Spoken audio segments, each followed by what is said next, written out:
of gale we sometimes see here, nor other dark clouds overhead, but still the open. Played as always on a seaside links. In this case, Royal Birkdale, quite wide open here because some 25,000 trees have been removed since the last open on this scene in 1991. A great crowd has gathered, as you see, making its way by the tens of thousands through the sand dunes, the refreshment stands, and the souvenir booths. Now the specifics of this golf course. They call it par 70, but look at the distance, 7,018 yards. It opened in 1897. It became Royal Birkdale in 1951. The course architects, Frederick Hawtrey and J.H. Taylor of the famed Triumvirate. The fairways are fescue, but the greens are bent grass. The tournament course record, 272, set in 1991. The last time it was here by Ian Baker Fitch, who will be with us all this weekend, by the way.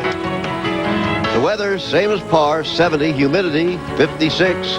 The wind, as you see, out of the east, 5 to 10 miles per hour.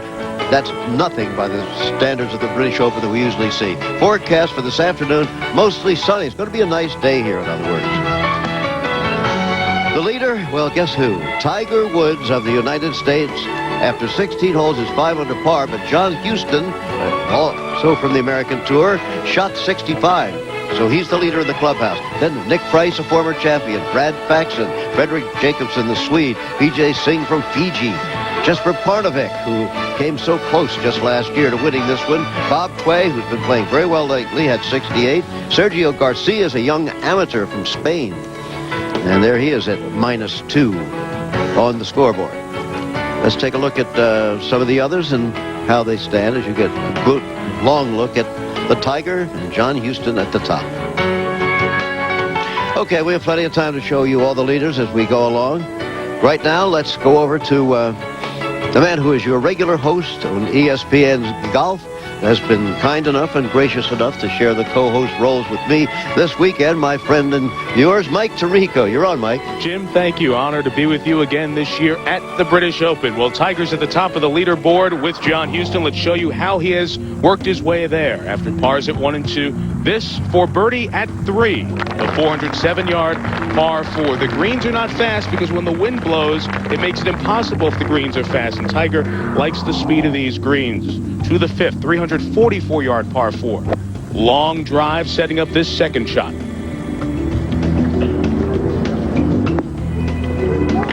In good position for a birdie putt. Tiger is using a new putter.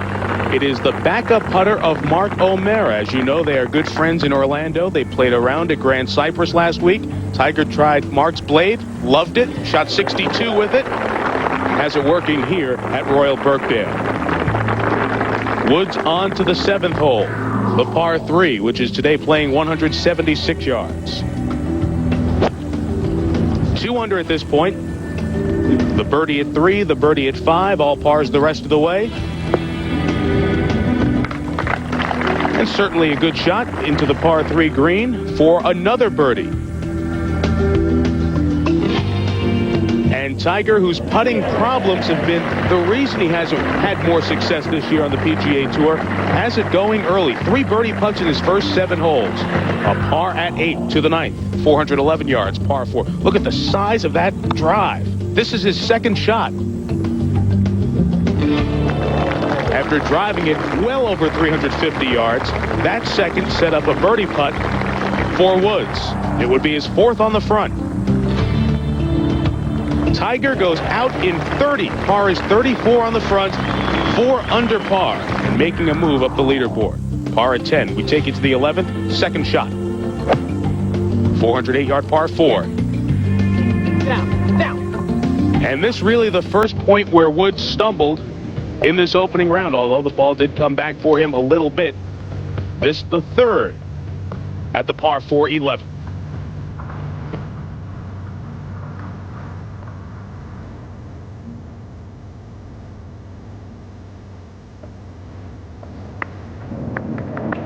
Well, that very nice chip kept Woods bogey-free as he headed off to the 12th, still at 4 under par.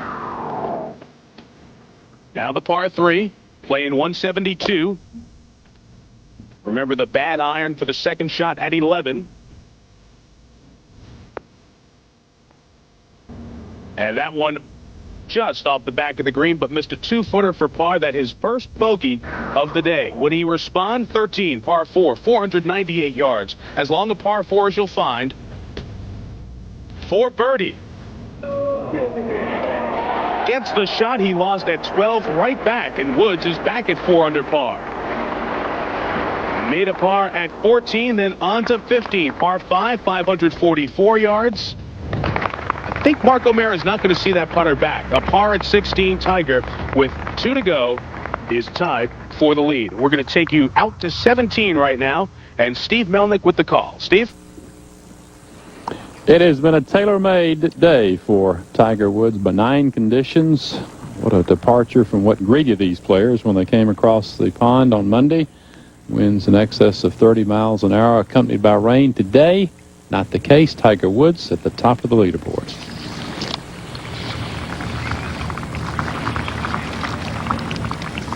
This for the outright lead.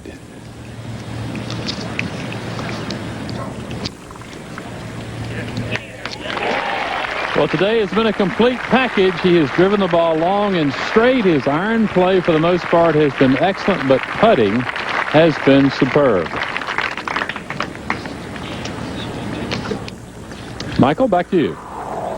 Well, let's continue the highlights of some of the players who've had success today, Steve, starting with Fredrik Jakobsen from Sweden.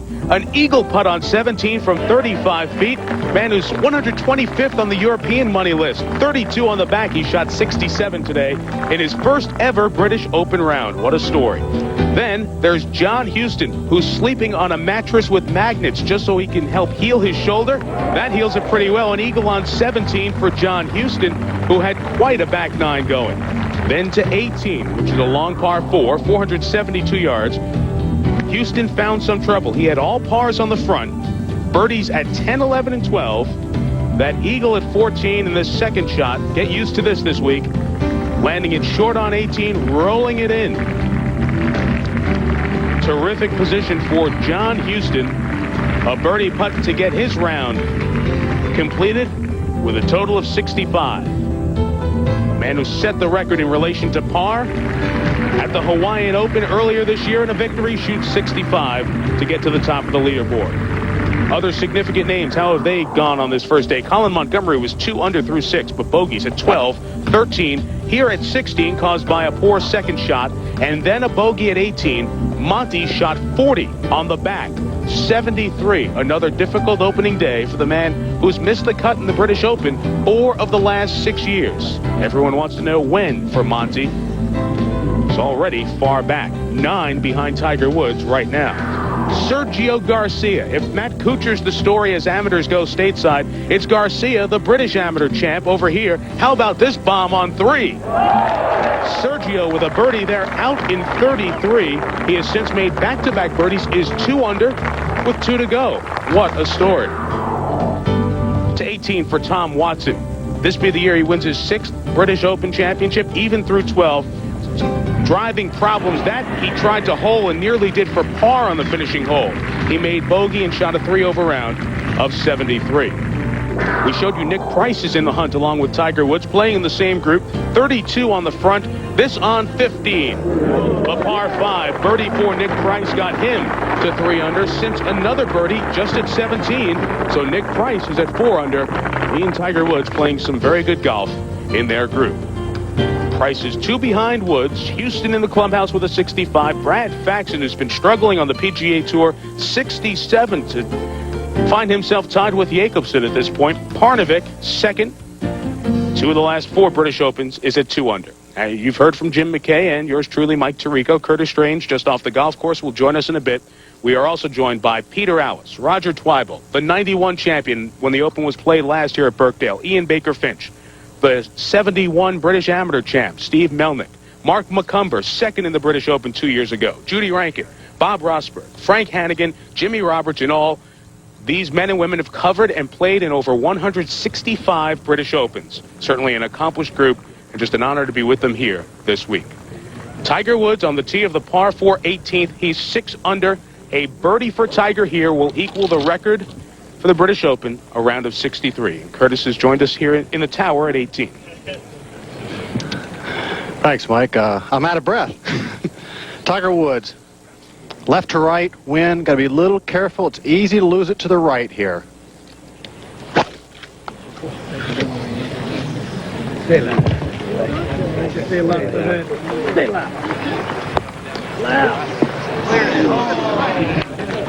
It stayed a foot and a half left, enough that Woods will have a relatively short second shot to the green at 18. The 18th green, and what a good finishing hole. As we just said, the wind is from left to right, and the hole goes slightly from left to right. It's 235 yards to carry this little bit, as you see on the left right there, little bunker. 275 to the bunker right there. You drive it to that position, and then left with about 190 yards in, but again, playing downwind left to right. Not a long shot, 6, 7, or 8 iron. Hole location today, all the way back right. If you miss a little long right, it goes down a little hollow. As you see right there, anything beyond goes down in that swale where those two bags are. Tiger looking for birdie, trying to become the 8th man to shoot 63 in a British Open round, and 63 is also the low round in the history of all 4 majors. He'll see if he can equal it on 18. We'll be seeing Tiger finish. Also, Justin Leonard, the defender, who's already on the golf course here, is level par through his first 6 holes. Nick Faldo, elbow injury, questions if he would be here last week. He is here and competing in his 45th consecutive major. Is this the year Davis Love III can finish in the top 10 in the British Open? Something that hasn't happened in his career. Many think David Duval could find his first major here at Royal Birkdale. Fred Couples in the top 10 his last 3 British Opens. His story, as well as the latest on Tom Lehman. Injured? Will he play? We'll find out when you come back on ESPN. We welcome you back to Royal Birkdale, where security has been increased for this British Open, just to hopefully ease anyone's mind with tensions, obviously, in Northern Ireland and the usual security concerns on this side of the Atlantic. Security is very present, bags checked, everyone checked as they come into the gates here in Southport, England.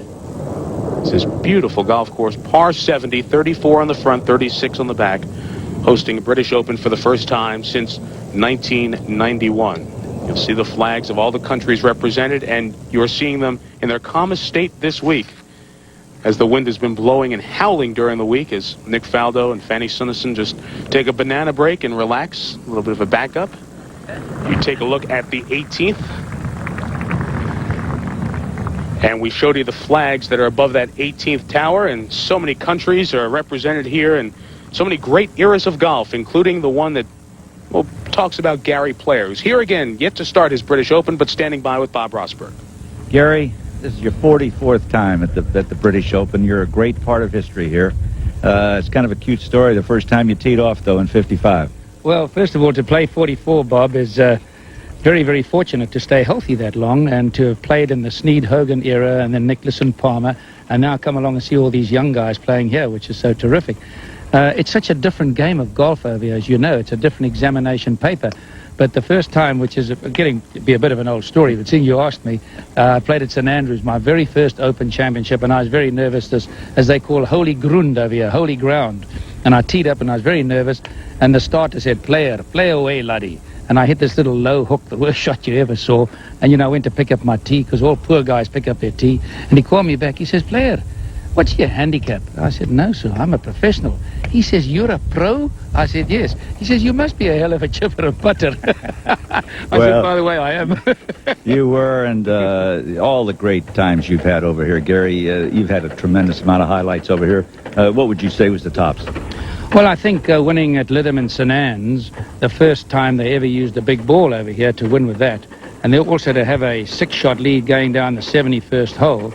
And to be, you know, the first man to win in 3 different decades. I think that's, look, any time you win the Open. Even my British Open seniors last year at Port Rush, which you know is one of the tough golf courses of the world, to shoot 10 under par there, I put that in my 10 all-time victories.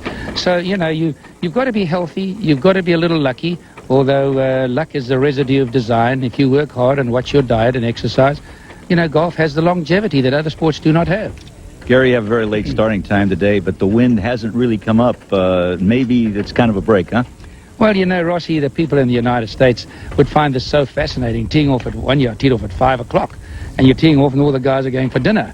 You know, you're coming in and it's raining, and they played in the morning and played in beautiful weather. Mike Suchak, one year at Hoylake, he played in the morning, shot 88, and he was playing at his best then. And as the rain stopped, Peter Thompson and I went and teed off and had perfect weather. But that's the great thing about the British Open. It's the fighting the elements, helping to see who's got the real great character, not merely just shot making. It's something different. Gary, thanks a million. Let's go back to Mike Tirico. Thank you, Bob. 62-year-old Gary Player playing this year again in the British Open. Back to the 18th, and the green is now cleared. Tiger set to play his second.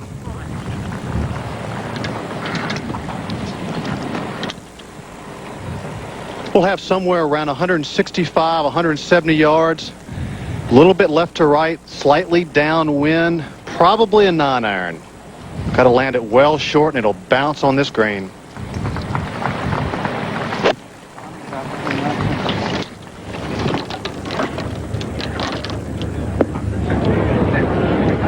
Good shot, but there's the bounce. That's incredible. And that's what's so different. That's one of the reasons it's so different over here. Right before Woods played, Nick Price, 2 off the lead, alone in third right now at 4 under, set to play his second here at the last. Price, the champion in '94, playing in his 19th British Open.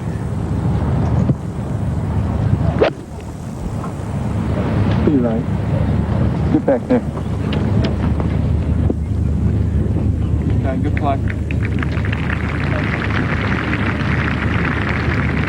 Nick is putting better. That was his problem at the U.S. Open, where he had a great ball striking week at Olympic, but finished 4th because he just couldn't make any putts. Well, there on the practice tee is Tom Lehman. You see him in the gray shirt. Tom's some 15 minutes away from his scheduled tee time, actually a little bit more than that. And a question, even to this moment, if Tom Lehman will take his start. For more on why and what Tom has had to say today, let's go down to the 18th, beside the 18th green, I should say, and Jimmy Roberts. Well, Mike, thanks very much. And to use some expressions from another sport, it's going to be basically a game-time decision for Lehman. He doesn't know whether or not he's going to be able to go. It's going to all be dependent on whether or not he can hit his driver. He was in an amusement park with his kids and his family on Tuesday, not on a ride as was reported in some places. He simply fell down on his right shoulder. He's had some pain, not in his backswing, but in following through. We were with him on the range a little bit earlier, and he said that the problem is he can't hit full shots. He said he was hitting 3-iron about 185 yards. If the wind were up today, he said he wouldn't have even tried it. However, with the conditions benign like they are, he feels that he has a chance if he can hit driver. He says, however, if he does play and he hits it in the rough, he's just going to have to pitch out sideways. So, Tom Lehman, a game-time decision. One thing you will know, though, if he does play, he'll be playing in pain. Mike?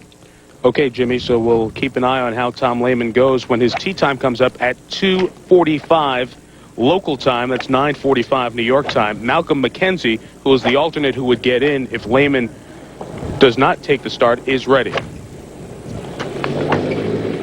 We're going to come back to 18 now for our leader, Tiger Woods. His third shot went over the green after the bounce, and it released here at the finishing hole. Doesn't look like too difficult a shot, but he comes up a little embankment there, and then from the green down to the hole is downhill. And what we all enjoy so much over here is that it's so many different options. He could putt this, he could bump it with a 7 or 8 iron, he could hit it in the short fringe, or he could flop it on the green. So much depends on your lie and what you feel like. The good play a lot of times is to get the ball and keep it on the ground.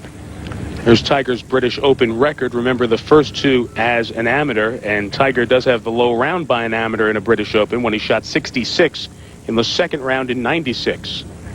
Remember, he shot 64 last year in the third round.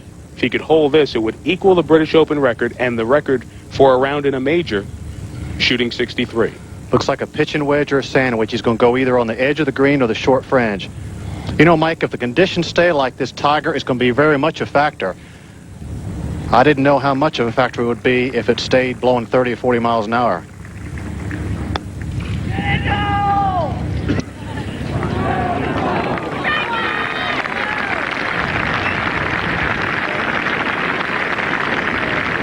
And the reason I say that is because Tiger does have a tendency to hit the ball a little too high. and not be able to judge his iron distances real well. And you have to keep the ball low as blowing that hard. You have to keep it as low as you can. And some players are better than others. And Tiger, just by hitting it so far, gets it way up in the air. We take you to 17. A glimpse into the future. Sergio Garcia, British amateur champion, 2 under par here at the par 5. He has taken Europe by storm. This young man has played incredibly well, and he is sort of a wonderful combination of Ballesteros and Olazabal. So we go back to 6. First look at the par 4. Vijay Singh set to play his second.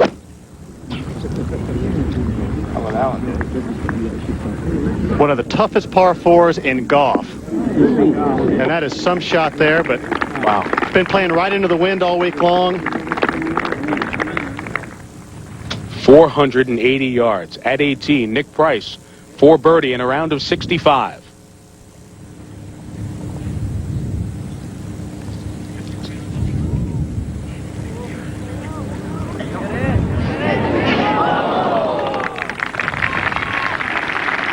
.32 on the front got Nick Price going, and birdies on 15 and 17, getting him to 4 under par. So Nick Price, a very good opening round here at the British Open. Missed the cut at the British Open last year. Again, back to that long 6. Nick Faldo on the tee. 480 yards this par 4. Pretty even start. A birdie at the par 3 fourth.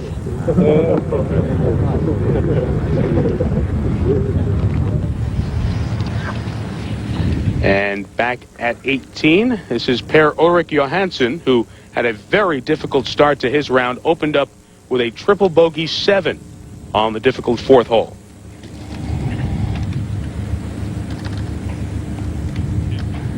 Per-Ulrik coming off a birdie and sitting at 4 over.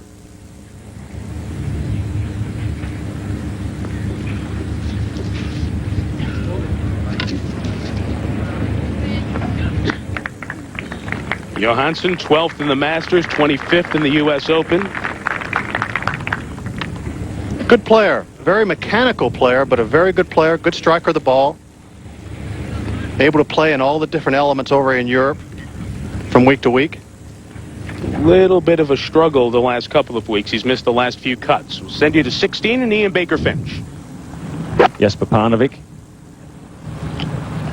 Hitting a little punch shot into 16. Must be deep here at this hole. That sometimes can spin back down that slope. One of the better and tougher par 4s on this golf course.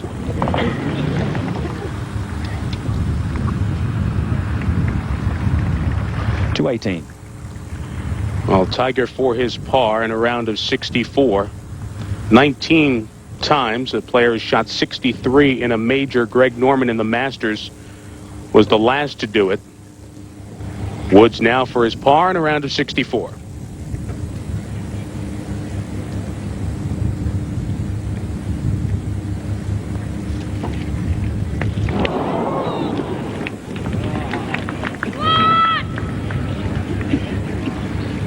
So he misses the green at the last and will record his second bogey of the day. Bogey at the par 3 12th. And now one here at the finishing hole. Still a round of 65 for Tiger.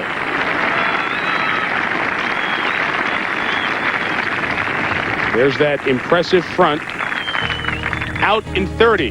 34 par on the front, and there are the bogeys on the back at 12 and 18. Tiger tied with John Houston for the lead. Nick Price 1 back. Faxon 2 back at the British Open. Shirt sleeve day here in Southport. It's taking them 5 hours to play. Tiger's group taking exactly 5 hours, and that's despite the wind. Well, Davis Cup coming up on ESPN tomorrow at 3 Eastern, noon Pacific, an hour after the golf. The U.S. facing Belgium. That's a quarterfinal match. Live coverage from Indianapolis. The action switching to ESPN at 3 Eastern. Noon Eastern time will be the start of that first quarterfinal. U.S. trying to recapture the Davis Cup trophy, last won in '95. So noon Eastern on the Deuce, then 3 o'clock right here on ESPN. Davis Cup quarterfinals from Naptown, Belgium, against the United States.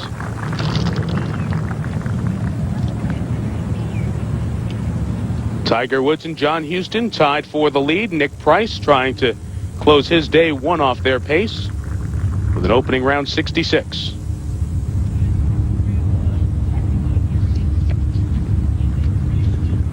Well, certainly Nick Price will be pleased with that score. You know, he's been playing well. He's just had a little struggle with the putter, and if he gets it going, he'll be very dangerous this week. He's done it before. He can do it again. He said he worked a lot on the putting in between the U.S. Open and here and felt really good about it during the practice rounds. There is that clubhouse at 18, unique. Mark coming off an eagle at 17. That got him to 1 over. Just went through a major club change. Was with a company for a couple of years and decided to go back to the clubs that he had the great year with 3 years ago. Feels more comfortable with a set of blades. Showed a couple of weeks ago when Mark finished 12th in Hartford, his best showing of the year.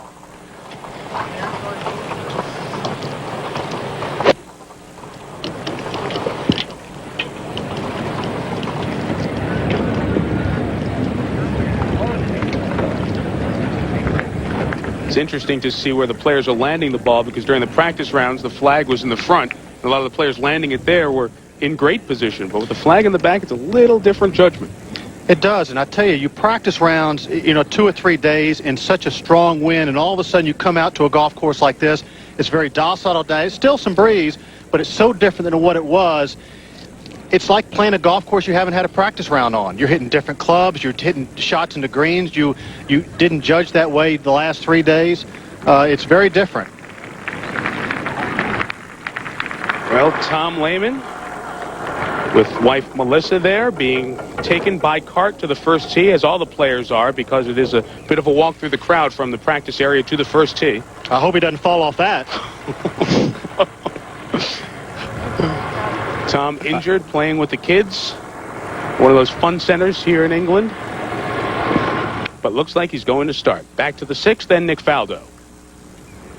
Well, drove in the left rough in some of the grass that's almost knee-high. Could not put the ball in the green. I think he'll hit a low pitch here and let it run on back to this hole.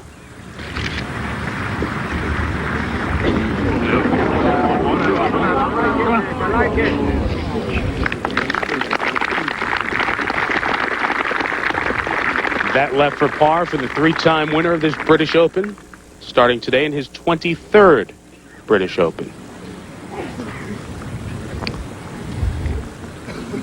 Really had a struggle. I think maybe he needs something like the British Open to get his confidence back, get the blood going. He's been so down in the dumps, it's been tough to get anything going. We go back to number 1, the opening par 4, 449 yards, and Fred Couples with an opening birdie. That's a great start, Michael, right there.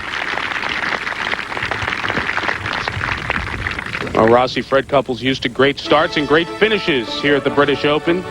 His best finish, 3rd in 91, but he has 7 top 10s. Tiger and John Houston tied for the lead in our opening round.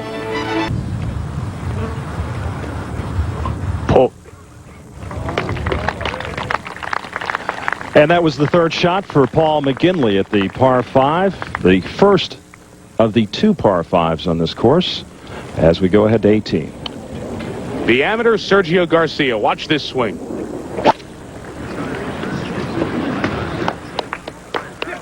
He has a tremendous down cock on his downswing. As you watch him catch the bunker right at the corner, but he creates a lot of speed right at impact. Up on the green, here is... And sweaters and turtlenecks. Tune in tomorrow. Well, at least you get a day to wash them from wearing them all during the week. Tiger and John Houston. Houston, remember, he had the Masters lead after 1 round 2 Masters ago. He's tied with Woods now. The difference between Birkdale and other historic links courses with great piles of dunes is that the holes here are laid out between the dunes rather than over them. This makes for a relatively flat course without blind shots. There's been a course here. 2 Americans atop the leaderboard, John Houston and Tiger Woods, who is standing by with Jimmy Roberts. Mike, thanks very much. And 9s of 30 and 35. There wasn't really very much on a day like today to not be happy about? What was the best part of today? I think just the way I, hit the ball well, made some putts, and I think more than anything, I hung in there mentally. Because I hit a couple loose shots, but I saved them and really kept my focus for all 18 holes, because sometimes under major championship conditions, you can lose it a little bit, for maybe a hole or two, and I kept the intensity up on each and every shot all the way around. Your coach, Butch Harmon, stopped by here a few minutes ago, and he said that he thinks this is the most relaxed he's ever seen you at a major. Is it true? And if so, what's that all about?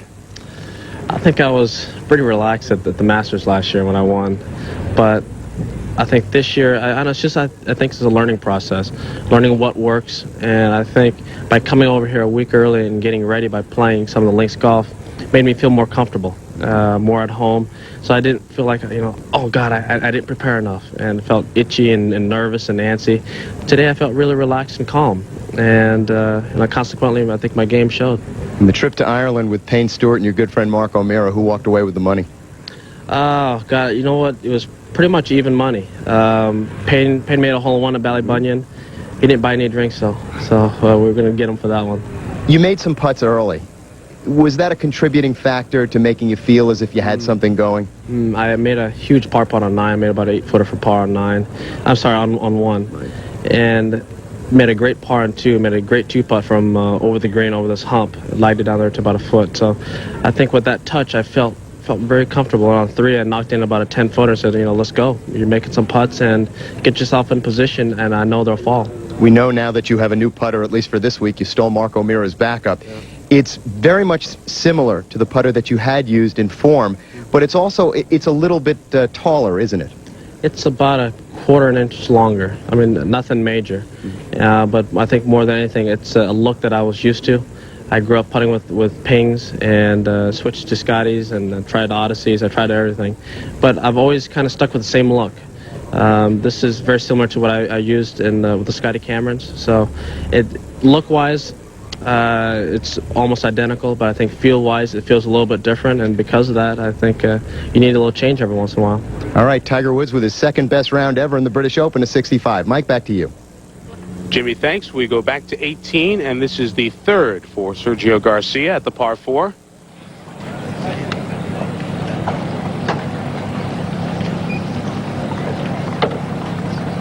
So the drive found the bunker, out of the bunker to there.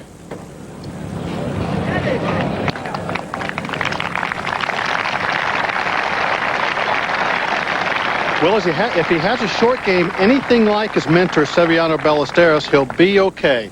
I'll tell you. We're going to take you back to the 9th hole. Our defending champion for birdie at the par 4 9th. And like he did at Troon, the putter holds true here. So Justin makes the opening 9 in even par.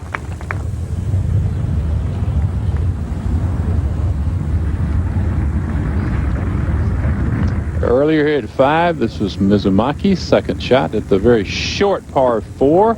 Oh, thank you very much. Shortest 4 on the course, measuring 344 yards, a little 2. That will do nicely.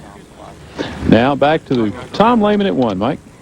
This is game number 43. On the tee, Tom Lehman. The familiar tones of Ivor Robeson, who is the starter, and there were many who thought we would not hear him call the name Tom Lehman today. As you can see in iron, most of the players hitting a 1 or 2 iron. It's actually a double dogleg par 4, one of the toughest starting holes in golf. Just wants to lay it out in the fairway, then he'll have a long iron into the green.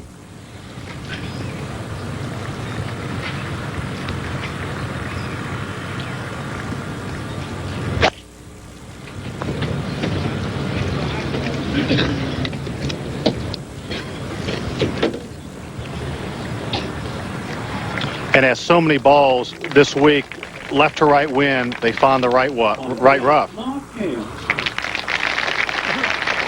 Mark James in this group with Lehman, playing in his 24th British Open. Finished 3rd in 81. Former Rookie of the Year on the European Tour back some 22 years ago. And many think the leading candidate for next year's Ryder Cup team. Captaincy.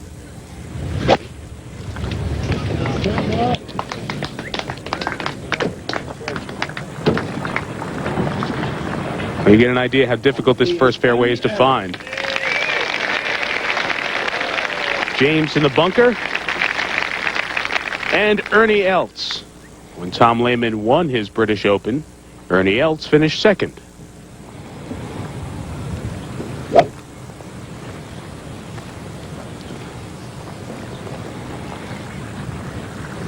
Won on both the PGA and the European Tour this year, in Bay Hill and in South Africa.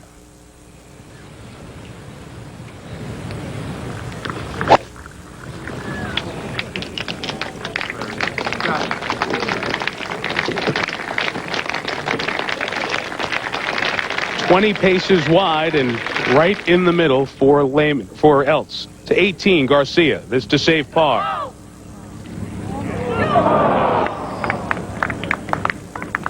So he'll drop a stroke at the last, but a 1 under 69 for the amateur.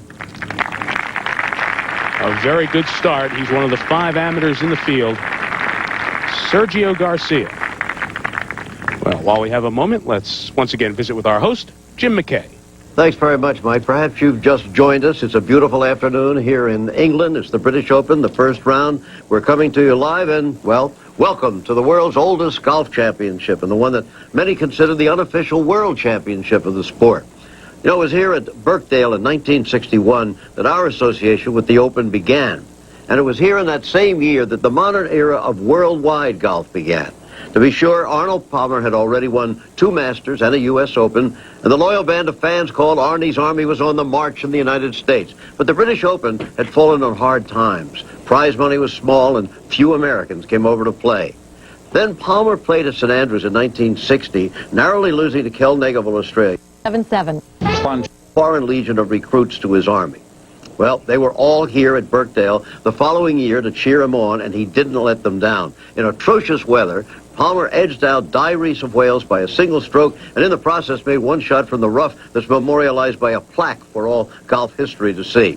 That was the day, to my mind, when the world golf explosion began. Through the 60s, Arnie was a Pied Piper, leading the Yanks across the Atlantic to bring new excitement and huge crowds to the grand old lady of championships. Nicklaus came, and he won, and Trevino, and Weiskopf, and Watson 5 times. A young Spaniard named Ballesteros stirred new interest on the European continent, and a German named Langer. They came from Australia and Africa, from all over the world. And all of it started that first day we came here in 1961. Well, it's an honor to be here again as the world's greatest golfers compete. Arnie doesn't play here anymore, but forever it should be remembered that it all began when a young player from Latrobe, PA, one day in 1961, restored the Open to its former glory and started a world revolution in the game of golf. Mike? Jim, thank you. That's the perspective to remind you what has happened on this links land before. What has happened today, you know, Woods and Houston, second page of our leaderboard with our leaders at 5 under. See Howell and Turner and Walton, couples with that opening birdie. Garcia, the bogey at the last, around of 69. Gary Evans' wife is expecting any moment. Still, he shot 69. There's Leonard, the turn. O'Mara and Daly at even par. Jim Furyk playing the last, a par for a round of 70. Didier Devoot from Belgium, the amateur, shot 70. Of the 5 amateurs in the field, a good day. Matt Kuchar, many of you wondering how he did today, 75 for Matt. Saw David Duval 1 over at the turn. Lee Westwood, 1 over round of 71. He got it back a little bit. He was 3 over at one point during the day. Billy Mayfair in with a round of 72. Larry Mize, who went through qualifying on Sunday and Monday just to get in the field here. The British Open means that much to the former Masters champ. Let's take you back to the opening hole and the second shot for Tom Lehman.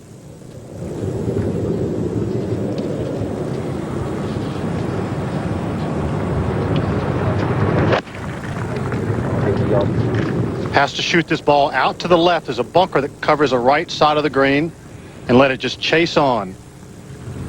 He must hit that one a little fatter, just in the rough. It's just short of that bunker that we just talked about. Well, the British Open this weekend, and the weekend ends with a great game on ESPN. Sunday Night Baseball. Mark McGwire, the day off on Tuesday. No homers yesterday. Stuck on 40. He continues. Drive laid up Had 160 yards, put it in there just to the left of the hole. Missed a very makeable birdie putt at 2 also. So Couples hitting it close here in the early going. A birdie at 1, near birdie at 2 and 3. Freddie is 1 under, 4 back. Back to the Irish Sea. And you can see it today. Be back to Royal Birkdale in a minute. A moment ago, Ernie Els, his second at the first.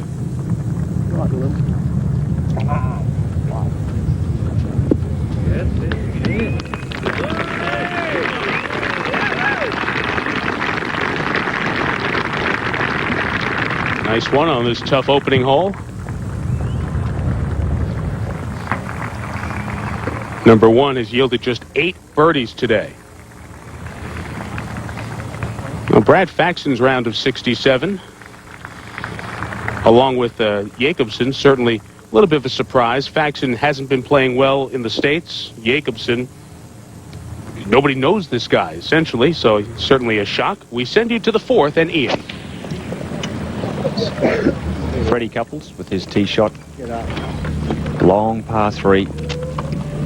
You could hear him calling for it to get up. A little gust of wind, perhaps, coming out of the left. The Irishman, Paul McGinley, there. On the 17th hole. And this you would not wish on your worst enemy here. The ball at chest level. Whoops. Rethink, reclub. And the problems here, there's a large knoll to the right of the landing area at 17. As you can see, it is covered with thick grass. And unfortunately, that's all he could do. So if you're long enough here at 17, it's a huge advantage. Obviously, McGinley came up and out of his tee shot, and the result speaks for itself.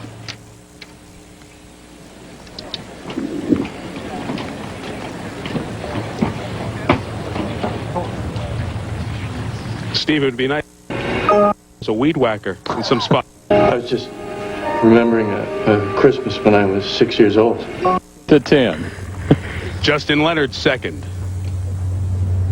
One of the few blind shots on this golf course.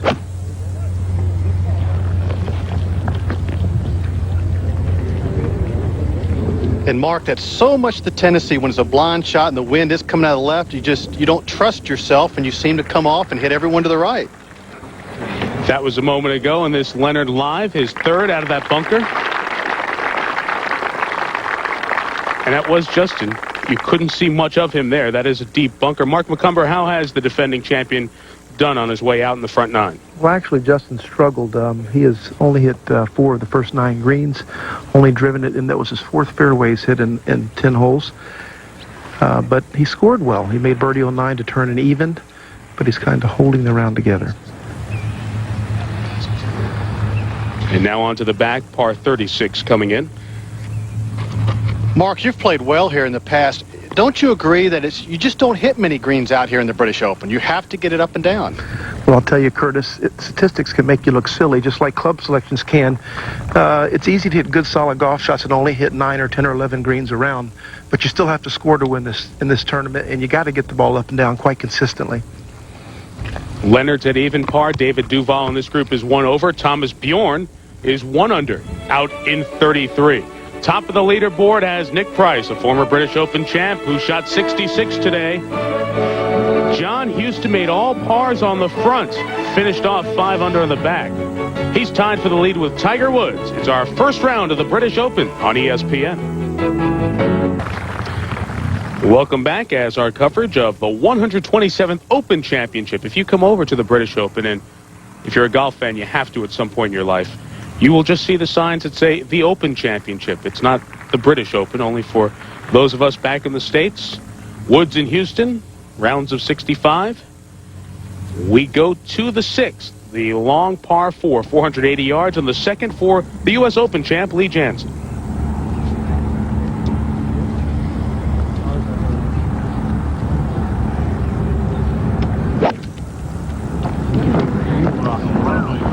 And that a 2-iron. And That is not good. That is a lot of heavy, heavy grass over there. This is, you know, at least today we can get on in 2. We haven't gotten it on in 2 all week long. There, it's number 6. Somebody told me about number 6. You know, it's not really a tough third shot. You have about 30 yards up to a big green. That's right. To the 4th. Olazabal here for birdie at the 4th. As I said before, long par 3. Just catching the edge there. Olazabal 1 over par through 3 holes, playing alongside Freddie Couples and Robert Allenby from Australia. Should do better in the British Open than he has done in the past, Jose Maria Olazabal.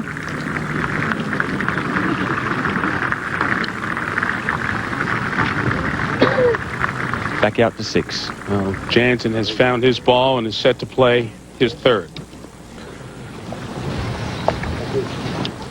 Now, what he has there, so much depends on his lie. It looks like it's where the people have been standing and walking all day long. So even though it's laid down, it's just so much luck involved here. You just try to make some solid contact, get it going toward the green somewhere, and, you know, getting it close to the hole is the last thing in your mind. You're trying to get it on the green somewhere where the worst you make is a bogey.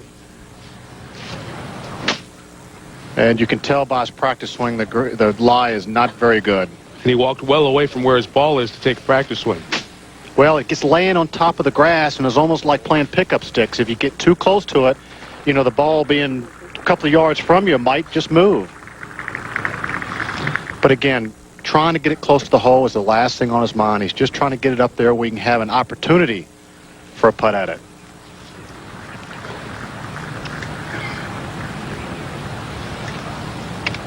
And we thought the rough at the U.S. Open was tough.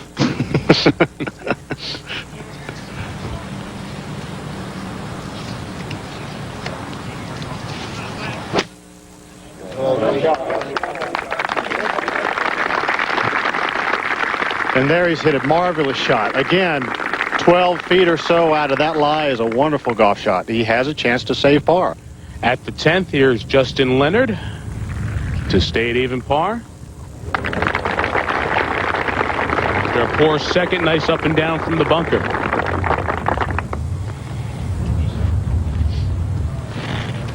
Send you back to number 8. Nick Faldo for birdie.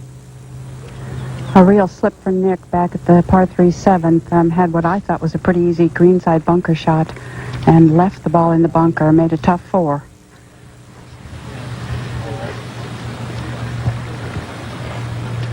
About 25 feet or so. Even par for the day's round. Looking good. That's a beauty. Three-time British Open winner Nick Faldo moves to 1 under par through 8 holes. Well, he's not feeling his elbow too much now.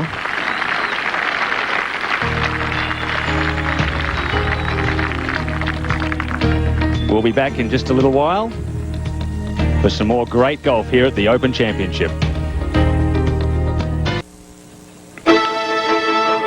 We welcome you back. If you're just waking up, it is 7:06 out in Los Angeles and San Francisco and Seattle. What a great day to wake up and hang around the house for a little while. Watch the British Open. John Houston and Tiger Woods are tied for the lead. Some of the best players in the world. We thought we'd single them out in one group, and you can look for some of the big names and how they're doing. Glance on back, Payne Stewart, of course, second in the U.S. Open, 1 under through 5. John Daly even through his first 5. Jim Furyk, who's been so solid in majors, the last 7 major starts, shot 70 today.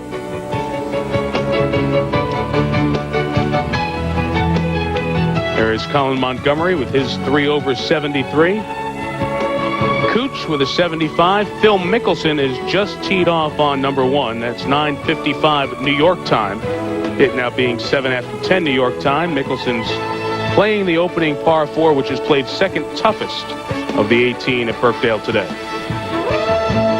Let's take you to the hole playing the third toughest, the 18th. And Jesper Parnevik, this a moment ago, his second shot on the par 4.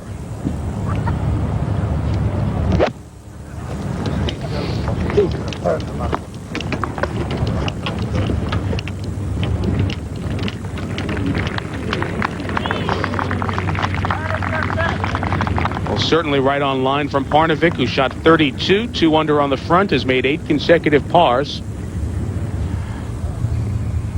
A chance at a 3 there. To the third, and Lauren Roberts. You know about his excellent putting. Gets birdie to drop there and move to 2 under par. Good start for Roberts. Lauren back-to-back birdies. Now, can Jansen save his par at 6? A little bit from the right.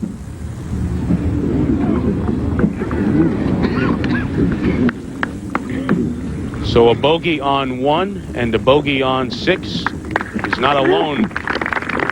Players who found those holes difficult, but Lee Jansen's 2 over and 7 back here in the early going. Now, here's Parnevik's third at 18. And they're just an example. In the same position, Tiger Woods, Parnevik chose a putter, and Tiger hit a little sand wedge. So, different options. Jesper will have that putt left to finish at 2 under to 6. Ooh, and Ian Woosnam has his par putt slide off. He'll move into black figures now, 1 over if he makes that coming back. Here's a guy that has surprised me over the years, hasn't done that well in the British Open. Hits the ball real solid, hits a hook, which I think it's good to play in the wind. Always hits a little lower trajectory, and maybe putting has held him back. Always won a lot of golf tournaments, finished high in the Order of Merit every year, but never done very much in the British Open. His best was third in '86, the year Norman won at Turnberry. It's the 17th British Open start for Woozy, who's 6 back. Now 18. I think the caddy's down there getting a good look at that par putt from Jesper. For Jesper. Well, we told the story last year, and it's probably worth repeating. We asked Parnevik last year, is it Jesper or Jesper? And he said, my wife, when we're in the States, calls me Jesper. When we're in Sweden, she calls me Jesper. So since this broadcast goes back to the States, he's Jesper. I'm going to bet you she calls him something else once in a while. Downhill. Speed really not a factor ever this week. A little bit from left to right.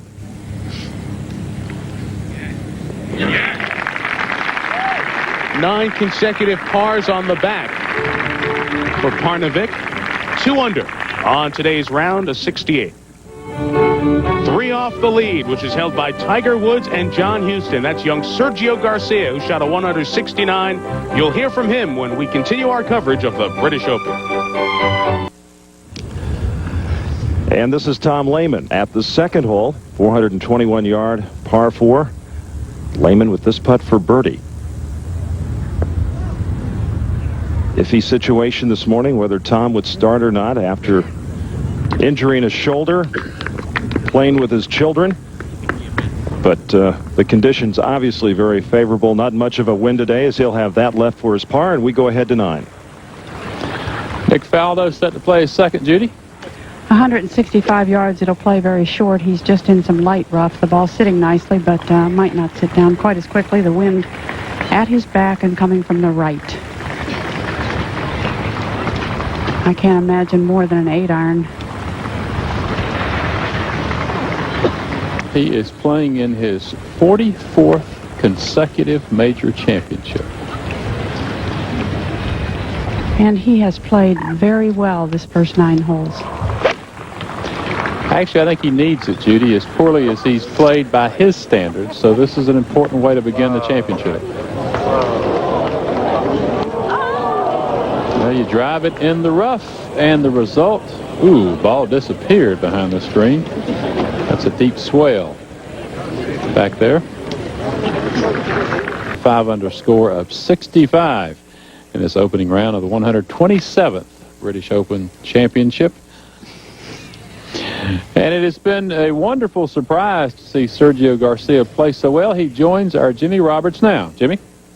Well, Steve, thanks so much. And in the United States, we, of course, have heard so much about our amateur champion, Matt Kuchar. Over here, as Mike Tirico said earlier, so much talk about Sergio Garcia, the British amateur champion. 17 wins in 21 starts in the last 18 months or so.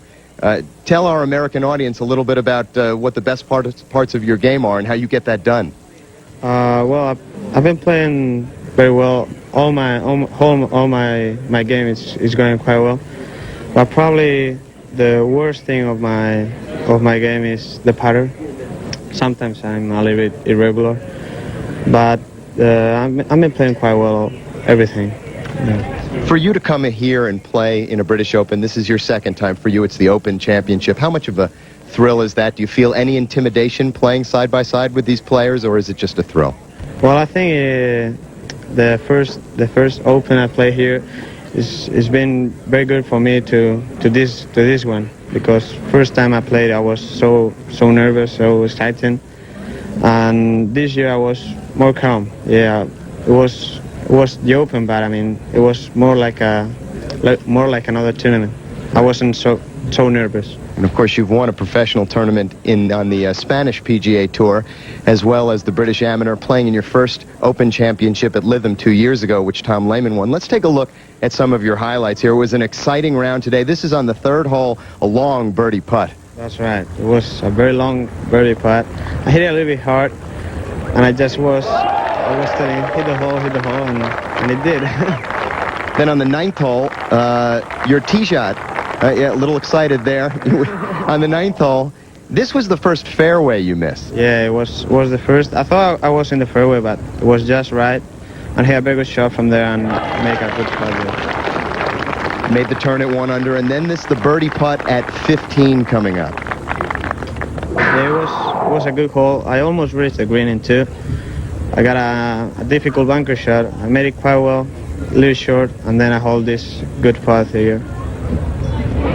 Was my second birdie in a row.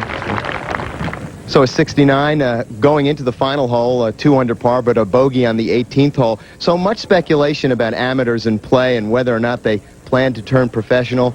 Are there any plans in your immediate future to turn professional at age 18? Well, no. I'm thinking about turning pro, probably Prevent sunburn. Masters next year. But no, I'm not thinking about turning pro now. Would you like to come over and play in the United States? You had a 3rd place finish on the Nike Tour just about a month ago. Yeah, it was great there. I played well and made a double bogey on 16 last round, but it was very good. And yeah, it will be great to go there to the States and play some tournaments there. Real quickly, if you do turn pro after the Masters, would you play on the United States PGA Tour or would you play on the European PGA Tour? Well, I'm not sure yet, but I'm thinking about begin here and then probably go there to the States. All right, well, thanks very much for stopping by. An exciting round of 69 for Sergio Garcia today. Let's go out to Roger Twibel. All right, Jimmy, thank you very much. Second shot out at the 11th hole, 408-yard par 4 for Justin Leonard. Shot has to come in from left to right. The green runs out in a hurry just to the right of the flagstick.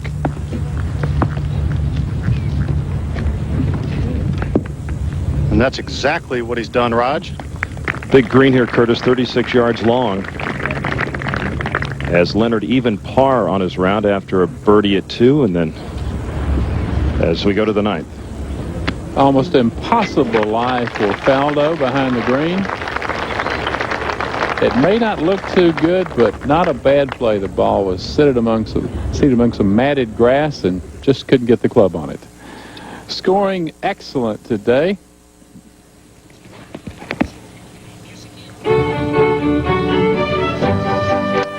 Jim?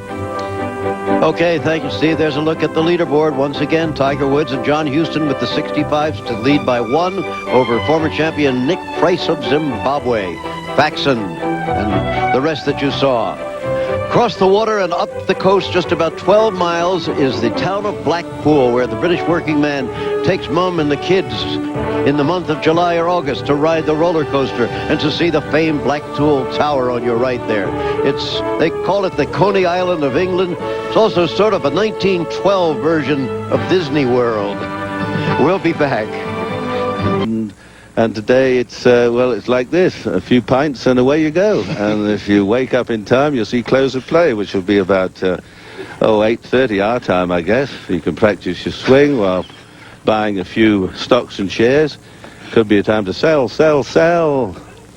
or go for the inevitable fish and chips, non-fattening. Good fish and chips here for those of you that may be coming to Britain. We're halfway up England on the left-hand side, overlooking the sort of Bay of Liverpool and the Irish Sea. and the huge beach that runs here that hardly anyone set foot on unless it gets to, well, if it gets to 60 degrees, they rush out there. We'll go and see some golf. There's golf everywhere. Faldo, who's nearly played well today, second shot at the 10th. It measures 148 yards. It seems shorter than that across the corner. Wind back in his face. The ball sat up in the long rough, but a lot of long grass around the club head. Yeah, another ball misses the green and ends up in an awkward spot. It's a tricky driving hole, 10th. It's not a long hole, but so many here.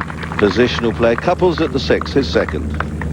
He's hit a tremendous drive. Has 185 yards into this back hole placement.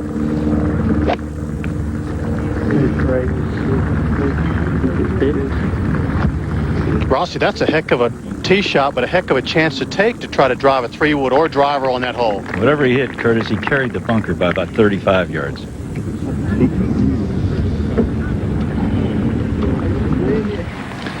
Justin Leonard, the defending champion, at the 12th. He's had a few up and down shots today.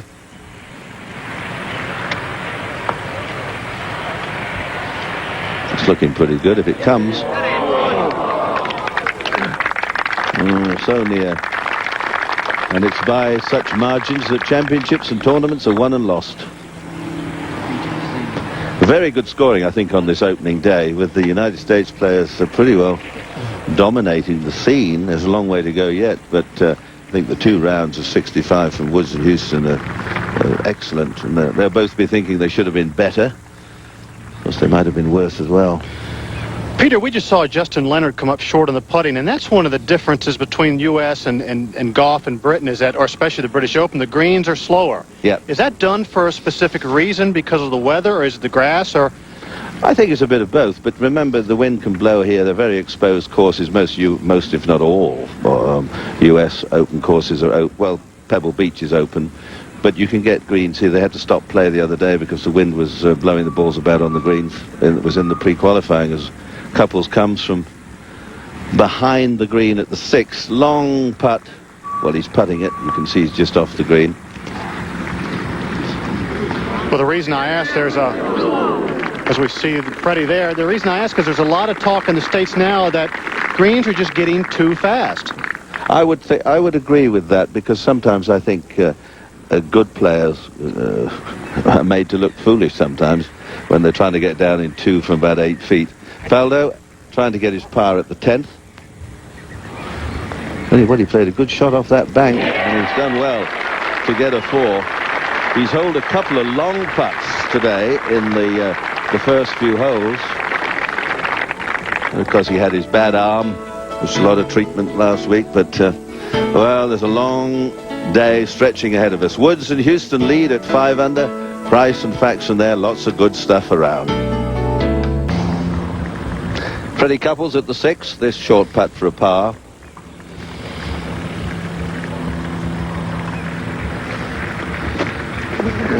Nicely done, as Bob Rosberg was saying. A huge drive from Fred. Just went through the back of the green and then got down in 2.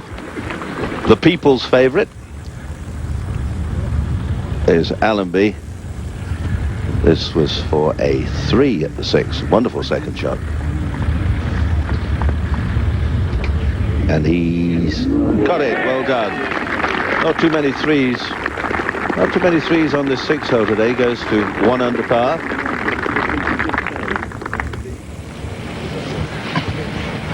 Justin Leonard at the 13th in trouble, Mark. Hey, yes, he is, Peter. He has hit this, probably the worst drive of the day. He's hit it short and right. And there's a good news, bad news. He's got a little bit of a fluffy lie, which will be good because the ball will jump.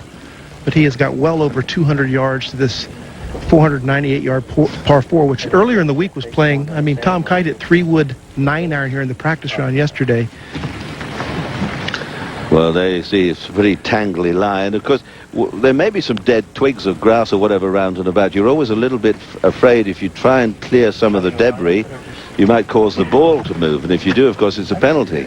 Oh, that's the last thing you want to add is a little penalty to this situation. I think he's just trying to get it back into play, Mark. Just try to get it back in play and avoid a couple of pot bunkers. 100 yards or so short of the green. Yep. People wonder why these pot bunkers are 400 yards off the tee. Now you know why.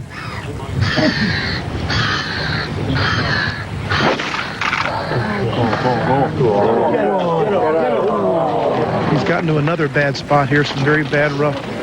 Well over 160 yards to the green left. I think a bit, and I would suspect it might get a little stronger later on in the day when the tide changes. I hope so.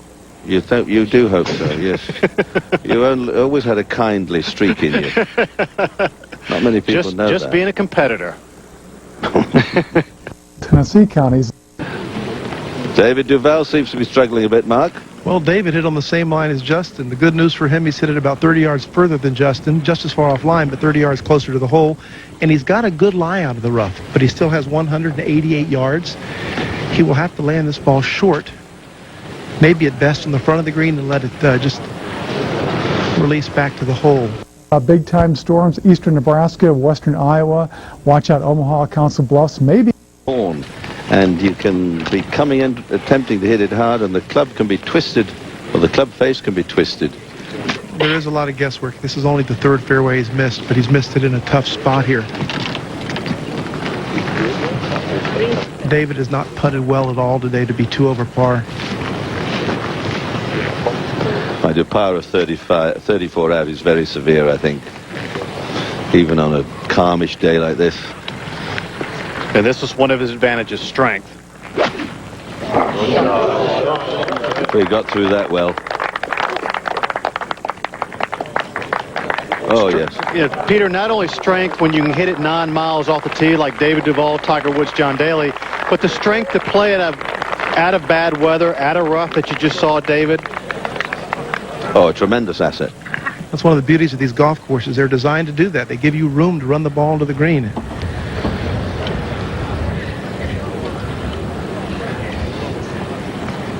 Thomas Bjorn just backed off his 178-yard second shot after a perfect tee shot. He has played very solidly today, scored well, some very good iron shots. He's in the perfect position on this 13th hole, the longest par 4 in the British Open.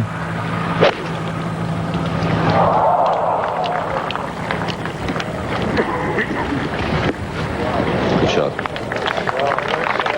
We'll have another good opportunity, Peter, for birdie. Yep. But this, the condition of the course at the moment is very good, but the greens, you by no means could say they're links or seaside greens. Some of the balls stop very, very quickly. Leonard, third shot, still in trouble.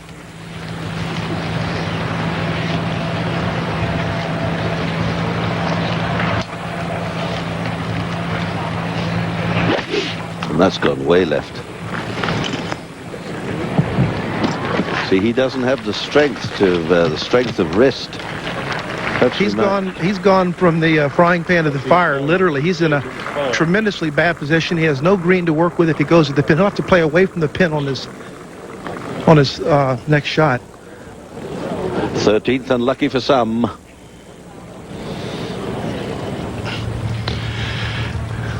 As you just heard, to be dry. when the club comes down to the ball, the wispy, tall stuff. The forecast, that is the same low that has been hanging around giving. And the club face and shut it right down. There's the flag. That's where he's trying to hit it. And watch on the way down and watch with this ball. The club is shutting down right as it catches the tall stuff. And look at that ball go left. That is not a Justin Leonard shot. That is the result of hitting it in the rough and trying to hit a miraculous shot on the green. The lie that Justin has now may be the worst lie of the three. Ever an encouraging word. Lauren Roberts at the 6th, second shot.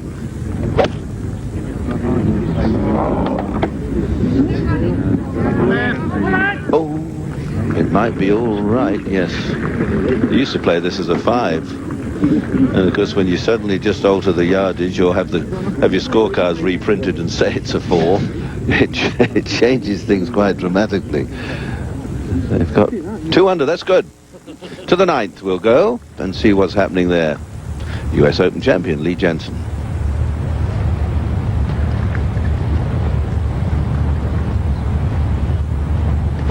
Second shot from a good spot.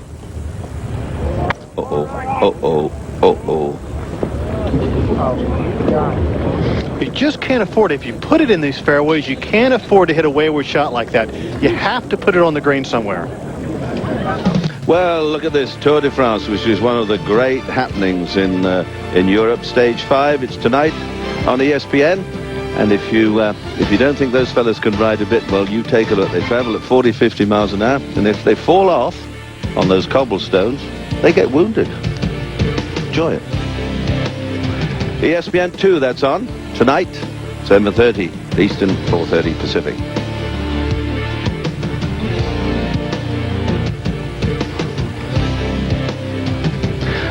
Well, let's take a look at the leaderboard with Jim McKay.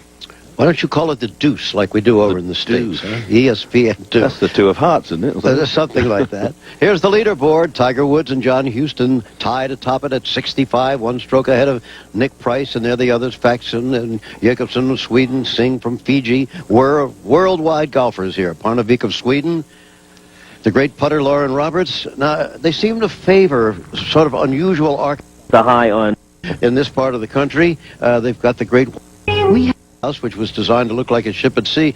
This is a roundhouse. We've got... Peter, what's the story? Is this a house or a silo? Oh, this is a house. This is very, very interesting history. It's quite old, and there were all sorts of stories spread that during the war there were secret agents in there flashing signals to U-boat commanders out in the bay. Wow. But I think it was all for the fiction. Well, but it's a great landmark here, and of course this used to be the town, perhaps still is, where all the...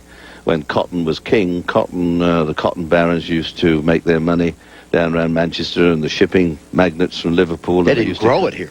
No, but they used to get it here. They used to get it from the colonies and put it all together. The colonies? I beg your The colonies. We had colonies. We had places Yeah, I heard. to go. We had places to go. I heard you had some colonies at one time. Okay, let's get back to the action. Here's Justin Leonard for the par, not getting it. Well, as Curtis was saying, I think some of the players are so used to putting on greens as fast as marble that it takes a little adjusting to have the confidence to get the ball running at the hole. Attack and defend, wait and be patient. It's very difficult when you get off to a bad start.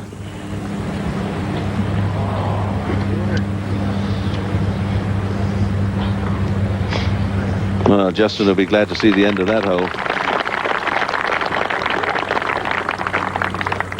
All originally caused by the wayward tee shot. To the 9th, Lee Jansen, who played a very bad shot, second shot to the green, missed it by a distance. He was just 2 over. Just moving the spectator ropes there. There we go. Peter, different characteristics of some of these greens. Some of them sit right back in the sand dunes, just like they're cupped in there. Other ones sit up like a plateau, such as non. Different, interesting. Yeah. Well, when the course was laid out, because they didn't have all the sophisticated earth-moving machinery, so basically the holes go through the flat bits with the sand dunes on the side, which they didn't know it at the time, make, on the whole, very good spectator places where people can look down on the fairway. There's a few holes like that at Turnberry up on the west coast of Scotland, but this is the most dramatic, Royal Birkdale, for having these sand dunes where people can get up high and watch quite a bit of golf. Jansen now is sort of this is an awkward shot. He's not happy about this.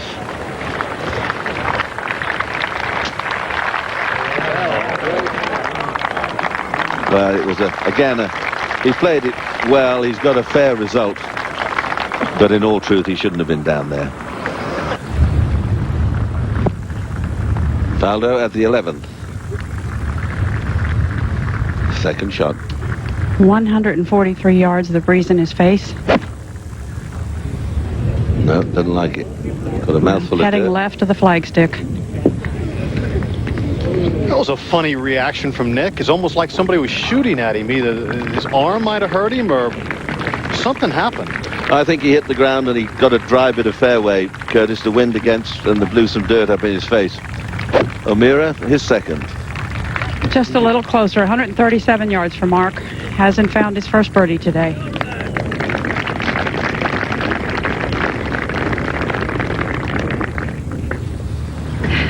Rocker at the 4th.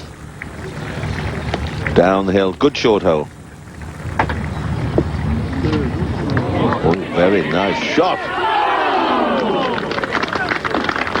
Oh, the wine would have been flowing in Bergamo tonight if that had gone in. Wonder if you have to buy all the spectators a drink. Yeah.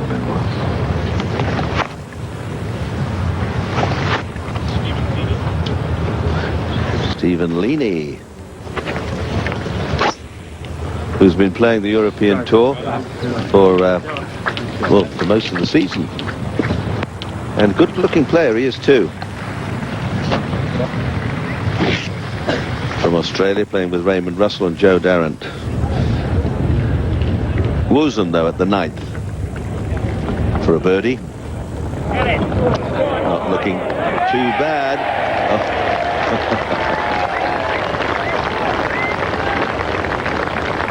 Wow. He's had a couple of opportunities earlier on, but didn't manage it. Well, that's how it is. We're part way through the first round of the 127th. Marco Mir at the 11th. Chance for a birdie, albeit, well, a relatively long one. Good chance for Mark, though. Pretty straight putt, just slightly up the hill.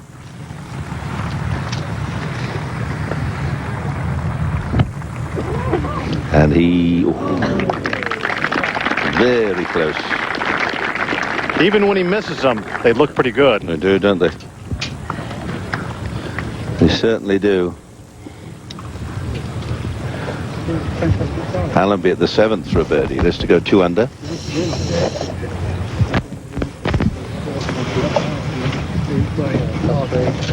Looks all right. When he gets things going, he can really roll them in. Had a freak accident about 18 months ago and just recovered well from that. Murayama, who's had an extraordinary 9 holes, Judy. He has had an amazing day of golf. 10 putts. Had a birdie putt at the 10th, did not make it. 2 putted there. This short putt here at the 11th for birdie. Uh-oh, like a child's toy in his hands. I don't know whether the grip's short or the hands are enormous or it's a very short club. But it gets the job done. And Nick's arm seems to be okay. He was having loads of treatment last week up in Scotland. And suddenly it's all shirt sleeves and bare skin and factor 30. Well, 15. Wonder what he's pondering. Well, just have a little snooze. Then you wake up and you find you're covered in a strange red rash which nobody can understand.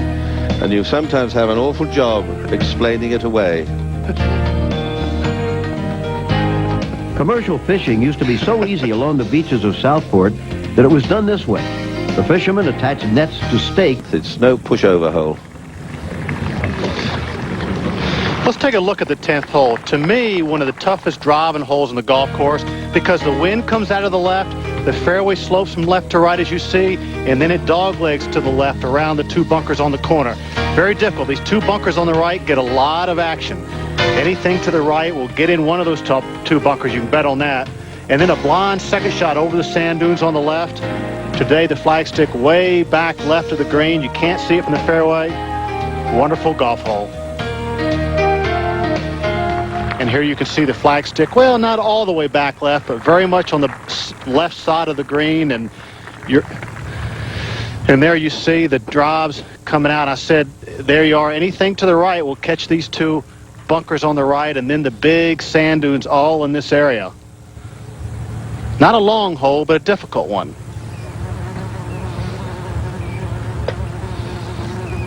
Ian Woosnam's second shot. See there, you can just see the top of the flagstick right there.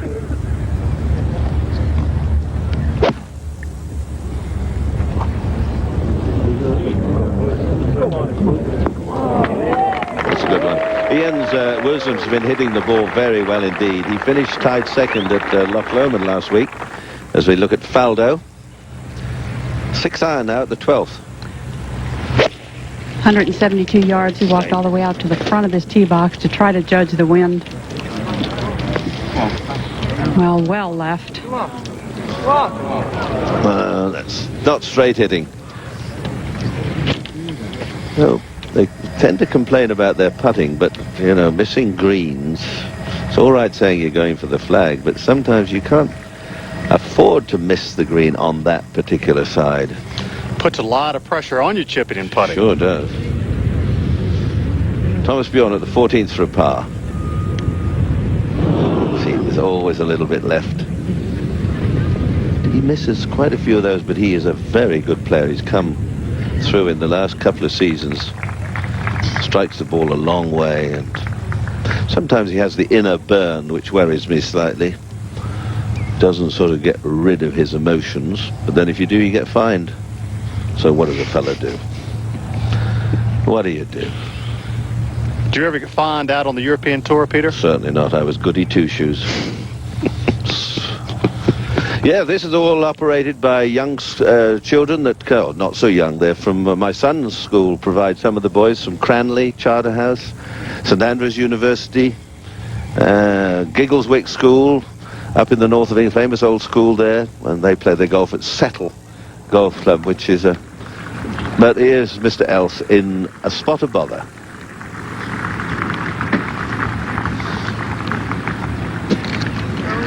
Oh. Now, I don't know, he decelerated on that. We've seen a couple of shots today. Earlier on in the BBC transmission, a couple of players went completely underneath their shots when they were near the green. And if you get in the wrong place, well, this can happen. That was a very slow delivery. Almost looks as if he went underneath that one. Now, he's talking to himself, but he has to say to himself, I'll put it in this position. He missed the green probably 8 or 10 steps to the right. Much unlike the U.S. Open, which the rough is right off the edge of the green. See, he nearly went underneath that one again. He only just caught that on the top of the club. In an effort, well, there's quite a bit of yardage between the edge of the green and the hole. And Ernie's struggling. Wow. There'll be plenty of struggles before the day is out. Good crowds, good weather, good opening day. Ernie Els. That's his 5th shot. He's going to take 6 at the 6th. Well, everybody sort of drops shots, but you hope it's not going to be you. It's very difficult to get round a championship course like this and not have mistakes. That's 2 over. This was Tom Lehman. This was Tom's 4th shot. And he half hit that one, but it's making its way down there quite well. In fact, better than Tom and I thought. Nice to see he made it to the first tee. Well, we got different reports at the BBC. He fell off a bouncy castle, a Dodgem car, or the Big Dipper. He did something to himself whilst out entertaining the children. You could make another few courses in there, couldn't you? Hey, look at that. Away to the huge stretch of sand. Allenby at the 8th for a birdie. Has he done it again? Tell you, when he gets on a roll, this fella... He nearly was pushed out of golf. He had a freak accident and broke his breastbone, his sternum, and took an awful lot of time to get it right. 15th now. Out to the 15th. Mark? Justin drove the ball in a horrible place. It skipped through the bunker, which I'm not sure was a good break, into some heavy rough. He played a pretty good shot and a smart shot. There are 8 bunkers you have to avoid in the second landing area here, and he made the decision to play short of all of them. Of course, the decision may have been forced with no other option, but he hit a good second shot. Now he's left himself a middle iron to the screen.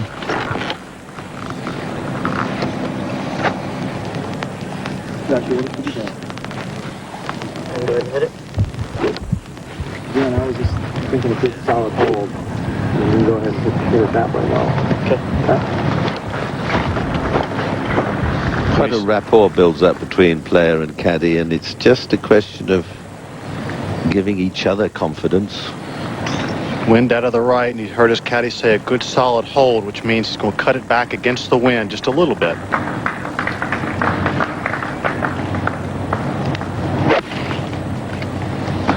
Well, that wasn't completed swing at all, was it? The result may be all right, could go in the hole, but he looked very uncomfortable and unhappy a second or two after impact, eh? Peter, I think he's still affected by the double he made, and he missed a very makeable birdie putt on the last hole. I think he's still trying to collect himself. Yeah, but 34 out's pretty good, Mark. I think that's a false outward 9 of 34. As you say, it looks a bit untidy there. 5 at the 11th, 6 at the 13th, where he was in all sorts of trouble. But he's still very much in this championship. It's the first round. He doesn't want to lose any more shots, but a little untidy. Fred Couples at the 9th. Now, this is the green that Tiger almost drove this morning with an almost obscene drive. Fred, though, just pushing it up over the top to this level fairway. It's one of the few blind shots in this golf course, Peter. You hit it up over a sand dune. Actually, there's a marshal that stands on top of the sand dune, and you aim at him every day. Yep. He's well insured. Last game of the day goes off at 4:15, so they're taking 3.5 or whatever to go round. So it'll be 7:45, 8 o'clock before it all finishes. Ivor Robson there on the left, who's a feature of so many golf tournaments in Europe. He's our starter and has been for many years. Very distinctive voice from the lowlands of Scotland. He's a great character. He's been there since 7:15. He doesn't take a drink. He doesn't take a sandwich. He doesn't take anything. I don't know how he does it. Ladies and gentlemen, this is the final game of the afternoon. On P, David Shacklady.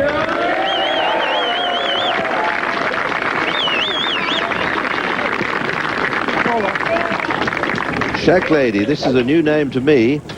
One of the newer fellas. He's been up early. He's forgot to shave this morning. A bit bristly, but fragrant.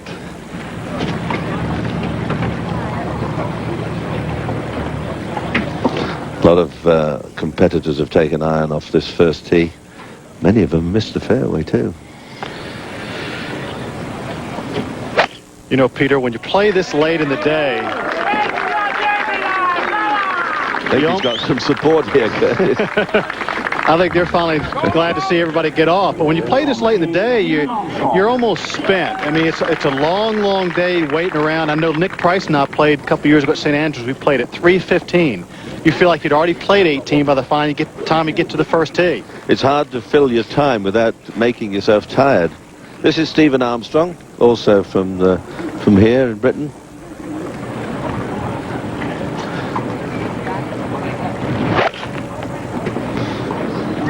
Young swings. It's the hardest hole of the day. He's had 57 bogeys on this opening hole.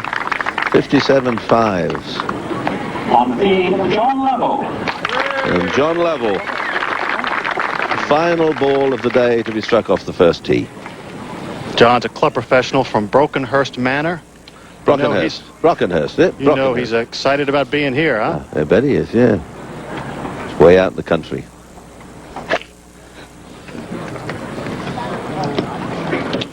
And he's a bit anxious about that one.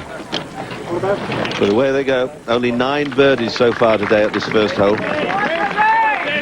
Ivor can make his way to the gentleman's locker room, I'm sure, with a great smile on his face. We'll be back in a minute as the last 3 ball make their way down the first at Royal Birkdale.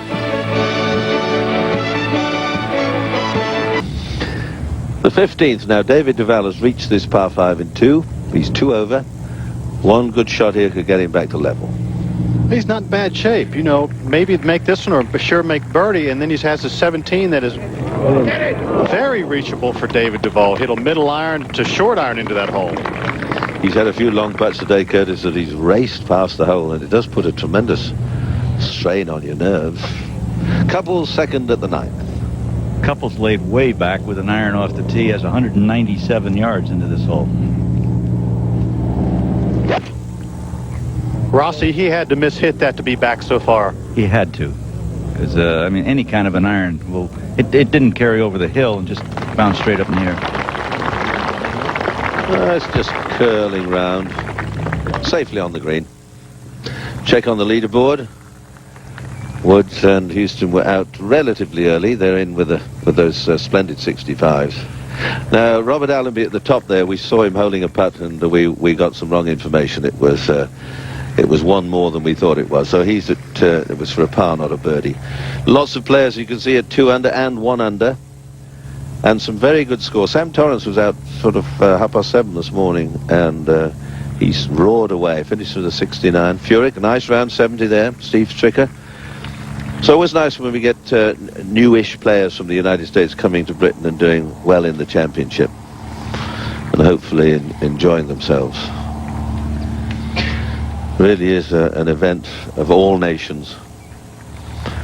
Remessy from France. Larry Mize, he came over pre-qualified, in with a 70, that's par.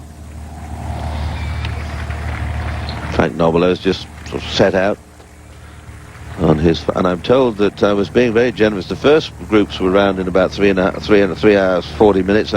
They're running at about 5 hours now, so obviously the heat is taking its tremendous toll here. John Daly, 2 over after 9. That's level 4s in old money. That's 36. That's not too bad. Glenn Day, who's been playing some very good golf this year, also, but not a good start. 2 over after 4 holes. 156 runners starting today. It's a big field. Darren Clark, many thought he would have opened up with a better score than that, 73. Scott Hoker, 73. Trevor Dodds from Namibia, also a 73. And you can see they come from far and wide.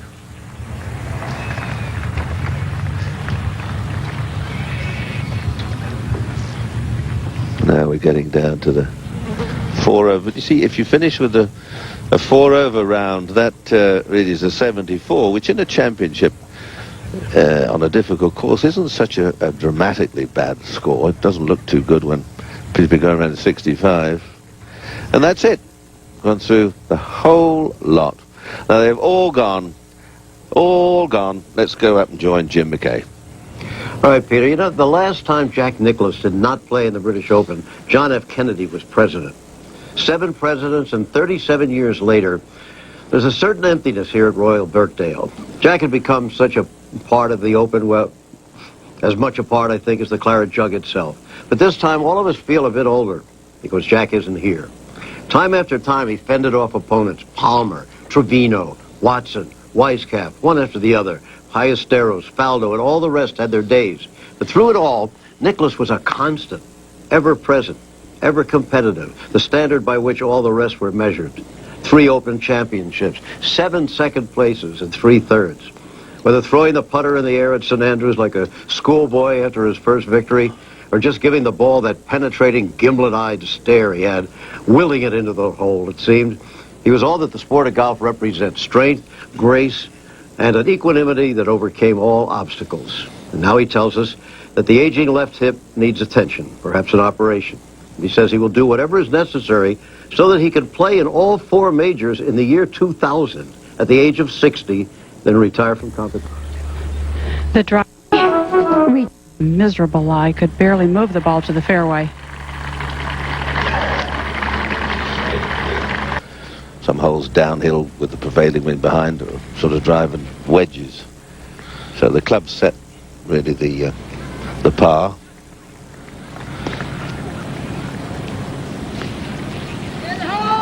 Oh, shut up. No, that's a shot gone. The 13th hole, and what a hole this is. The prevailing wind is always at your back, thank goodness. Just a tiny little dogleg to the right. You have to avoid the 2 bunkers you see right there in your lower right picture. Plus driver. Actually, this past week, the bunker on the left, you could drive it in.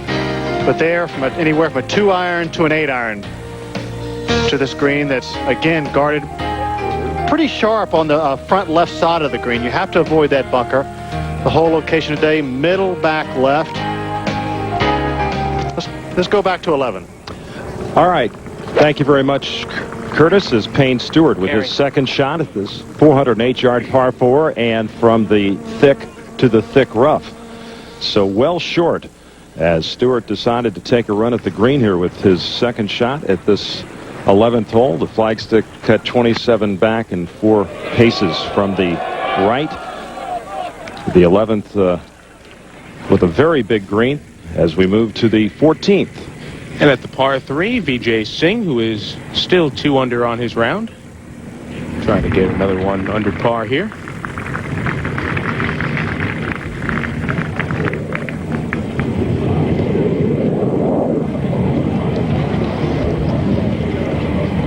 Vijay been with the short putter for a while. Went from the short putter to a real short putter to the long putter. Did well with all of them, but has settled back on the 35-inch type. It was certainly a better opening day than last year when Singh shot 77, but he came back with a 69 in the second round at Troon last year to make the cut.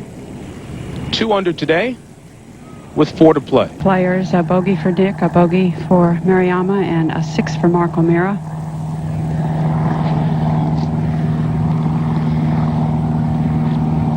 Okay, guys. Some of the noise from some of the fans who are over on that sand hill. That's one of the things about this golf course. There are so many natural areas for viewing, not like the TPC courses where we build the areas. God built them here. And they are everywhere. It's nice to see. Wherever they can sit is where they park themselves for the day. If the wind is making any kind of change, it's trying to get at the players back.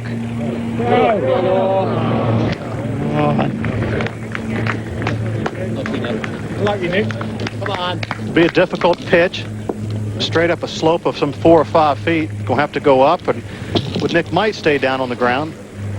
Now to Fred Couples, his second at the 10th.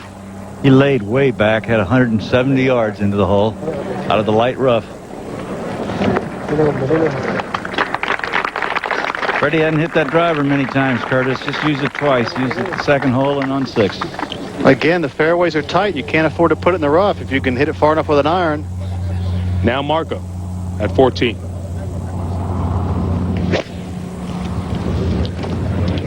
He doesn't like it either. This is headed right at the left edge of the green.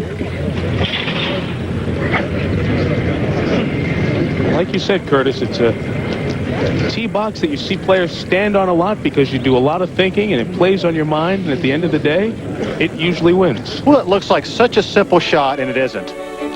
Woods in Houston, relaxed, showered, they've hit their balls already and had a pretty good day. 65 and on the practice range and relaxed. Lauren Roberts putting for a par at the 9th.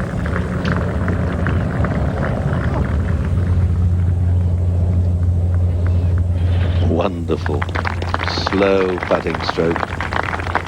Nothing seems to disturb him. Up to the 10th. And the second for Allenby, 3 back. He's hit a tremendous drive here. He just has 120 yards into this hole. Beautiful tee shot.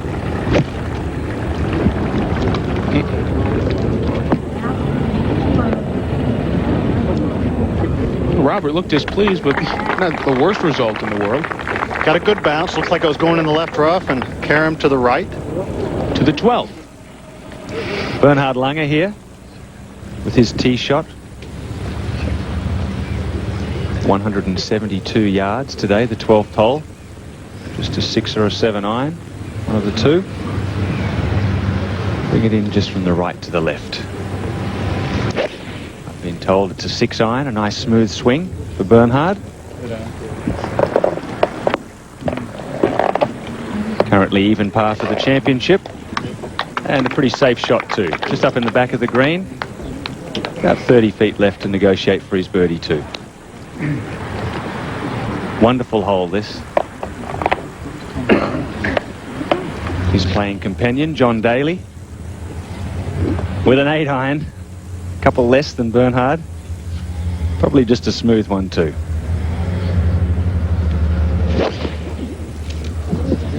That is, if he knows how to hit a smooth one.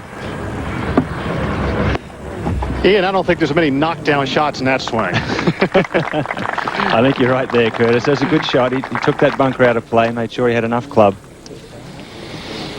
A little bit upset the other day that he's not able to hit a lot of drivers on this golf course, but if he backs off and hits 1 and 2 irons and puts the ball in the fairway, he'll be competitive. If he starts hitting that driver on every par 4 and par 5, he's going to get in a lot of trouble. And playing alongside Bernhard and John is Payne Stewart, 1991 US Open champion, and unlucky not to be the 98 US Open champion as well. But says he just didn't play good enough on the last 9 holes. Exactly right. He made a few mental errors, you might say, coming down the closing few and coming up just short. He's bogeyed 2 of the last 3 holes, Payne Stewart, and is currently even par for the championship. And not too happy about that one. Beautiful view there of what the players have in front of them. Green nestled in amongst those dunes.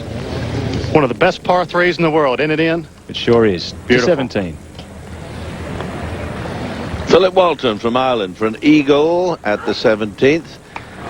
And that little one will put him to -3. Walton, who played such a big part in the Ryder Cup match a couple of years ago, and now to the 10th. And Allenby for his birdie. Peter alluded to it earlier. Allenby, in his past, has shown the ability to make several putts in a row. He is a very good putter and can get on a hot streak as well as most anyone in this field.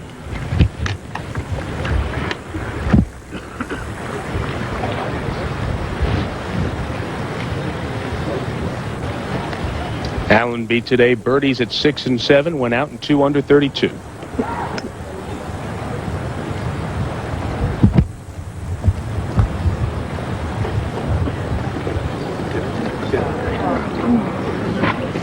Well, he'll make his 8th par of the round if he finishes that one off. Stay 3 back. Before Allenby, it was Couples, a long birdie attempt. Couples has been putting this type of putt all day, playing very safe golf. And a 9th consecutive par for Fred. At 14, the par 3, Faldo for par. Remember, his tee shot came up short, so Nick is going to drop a stroke here at this par 3.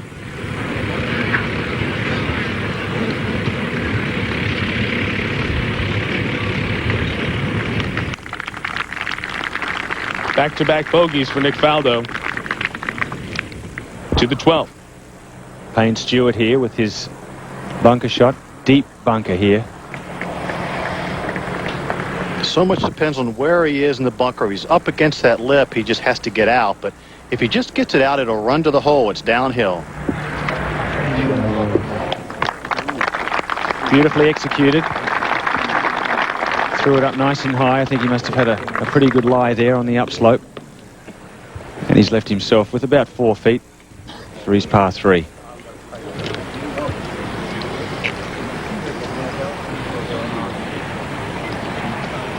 Bernhard Langer there. We'll be back in a little while. We'll go ahead to the 7th. All right, we're taking a look at Gary Player right now at this par 3, measuring 176 yards. Gary got off to a staggering start, making a double bogey at the first hole. This is second shot at this par 3, which has been changed since we were last here in 1991. A new tee, some 20 yards farther back. This was a rather benign par 3 back in 91. It was one of the 3 easiest holes on the golf course. On the screen, great part of Gary's game right there. We heard the story from Rossi earlier about his first venture to the British Open where he hooked his tee shot, but the fellow said you must be a good chipper and putter, and that he is. So the remarkable man still competing as we go to 17. Thomas Bjorn in trouble at the 17th, his second shot.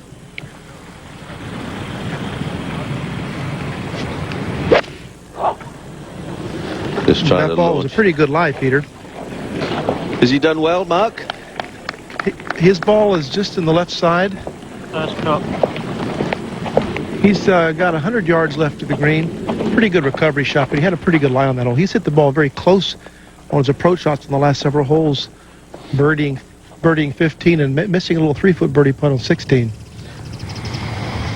The 17th hole, the tee has actually been moved. The tee used to be back over here to the right. As you see it back, it's moved about 50 yards to the left. There's 2 sand dunes, as you heard everybody say, that you have to drive it back. Fight of the century, only because their ages at the time of the bout will be 99 years old. Instead, it will be dubbed the Birthday Bash. Well, like John Daly for his birdie at the par 3. 1995 Open champion. Serious book learning. Steve Bartlestein has more in this NASCAR Minute. Marvellous short game for such a long hitter, John Daly.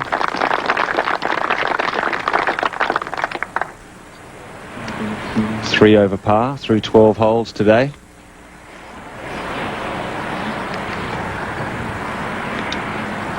Couple of par 5s coming up for him though. Perhaps he'll get the big stick out. Have a go at one of them or both.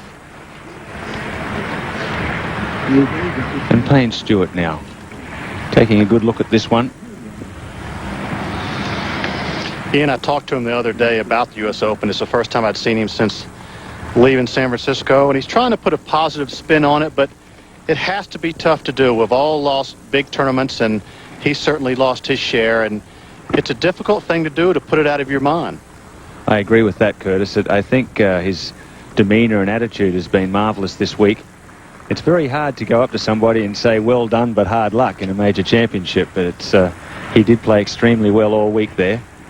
And I think it might make him even hungrier for the win here. He really desperately wants the Open Championship trophy.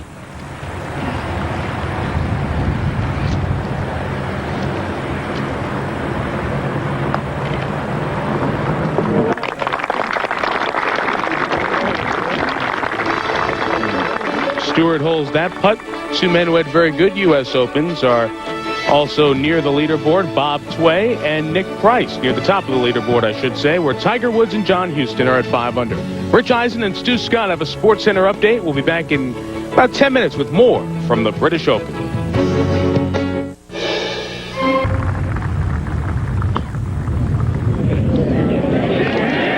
So Freddie joins Davis Love and 10 others at 2 under par, 3 behind the lead.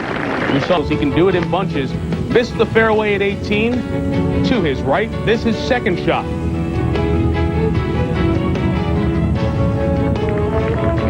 Well judged.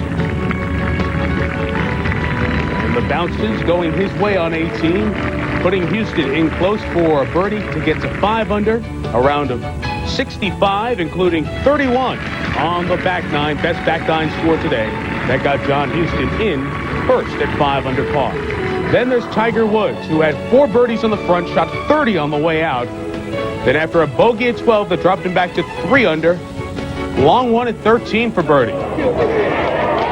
It's the blinds. Tiger had the putter going. Birdied 15 as well, but at 18, his second shot was over the green. Chipped to there, missed the par putt, a bogey for Tiger Woods. And around Look at this. 5, Woods came to the 18th with the opportunity to become the 20th person in major championship history to shoot 63, but instead he is at 65 and tied with John Houston. Welcome back. Mike Tirico coming the action for us, and here's Ian over at 12. Thank you, Mike. Fred Couples now with his tee shot. Just a nice smooth 6-iron for Fred. Make sure you're up. And that he's done. Beautiful shot. Finished third in 1991 here. We'll go up to 18.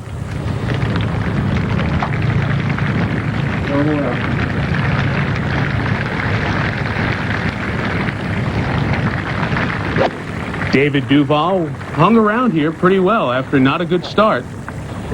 And as we said, when he was back on the 15th green, a par 5 he hit in 2. If he can just stay patient, 2-putt that, which he did, birdie the 17th, back even par, he's still right in the golf tournament. to the 16th. Davis Love here, putting for a birdie. Beautiful par 4 this, one of the tougher par 4s on the course. Great stuff from Davis Love. It's a lovely birdie, one of very few here at the 16th, and that takes him to 3 under par for the championship. And a few moments ago we saw Fred Couples play his tee shot to the 12th, and he's just looking over his putter. About 25 feet or so, just down the hill. Rossi, you're out there? Yeah, he's had a bunch of putts this length today. He just made one at 11 about this length. But he's played very smart golf today. Birdied the first, birdied the 11th, and 9 pars in the between.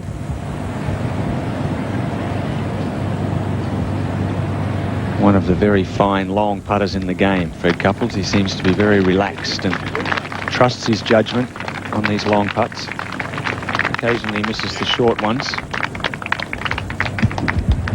With a great feel for the game.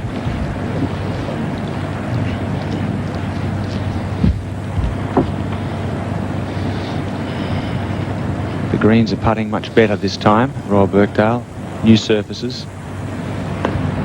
Ball is tending to hold its line a lot better. Good speed. 218. See if Duval can make a long one and finish the day in red figures. David has hung around all day long. He's had 2 2-putt birdies on this 9.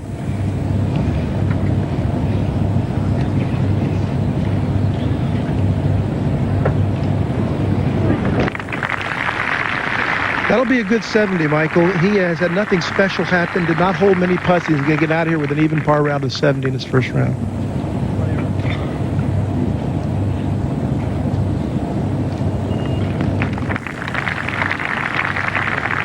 Real business taken care of for Duval as the watcher's on for him. 211. And Lauren Roberts with this birdie putt. Roberts has been cruising along nicely. He got it to 2 under before the bogey at 8. So he's 1 under par as he makes his 4 at this par 4. So Roberts just 4 behind our leaders as we go back up to 18. It has been a frustrating day for Justin Leonard, and that concludes here at the last. This for par. This problem was set up by another poor tee shot, lost to the right, caught a horrible lie right at that one singular bunker. Had to play short. This is par putt from the back of the green. And this surprises me, Mark, that he's keeping the flag stick in. These flag sticks are thick and very firm. If you hit them, it will not stay in the hole most of the time. It's not like the ones we see back in the States that when it hits, it'll rattle around and maybe get back in the hole. These, it bounces out like it hit a wall. It is a lot different over here. And that putt right there is for 73. 3 over. He was 3 under in the opening round last year when he put himself in position to make the charge on Sunday and win the Open Championship. Well, our colleague Peter Alice is still with us. Peter, some of the sights around Royal Birkdale and any Open Championship for that matter. Yes, it's something very special. All sorts of traders coming and displaying their wares, taking orders, selling, etc., etc. And the new hotel, this artist's impression of the new hotel that's being constructed in time, hopefully, for the Open Championship that's going up on the east coast of Scotland. The back problems that Davis struggled with at the U.S. Open kind of held his progress back there. Told me that he's been proclaimed 100% fit in terms of his back. To 16. Nick Faldo's second, par 4. Tough to get it all the way back to this flag stick. It's 30 back. And I think, Curtis, it's the correct play, isn't it, to try and get it as deep as you can there? I think so, and that's a very good shot. The green is elevated into the wind. It's just hard to hit it far enough. Hard to trust it.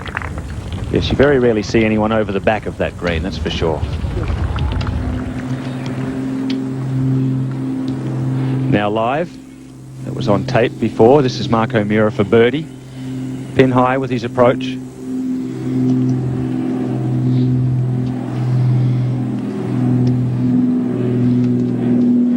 Well done, Mark O'Meara. It's a lovely birdie 3. Like Davis loved the group before him. One of the very few today. The people who switch their car in At 16 as we go back to Lauren Roberts at the 12th.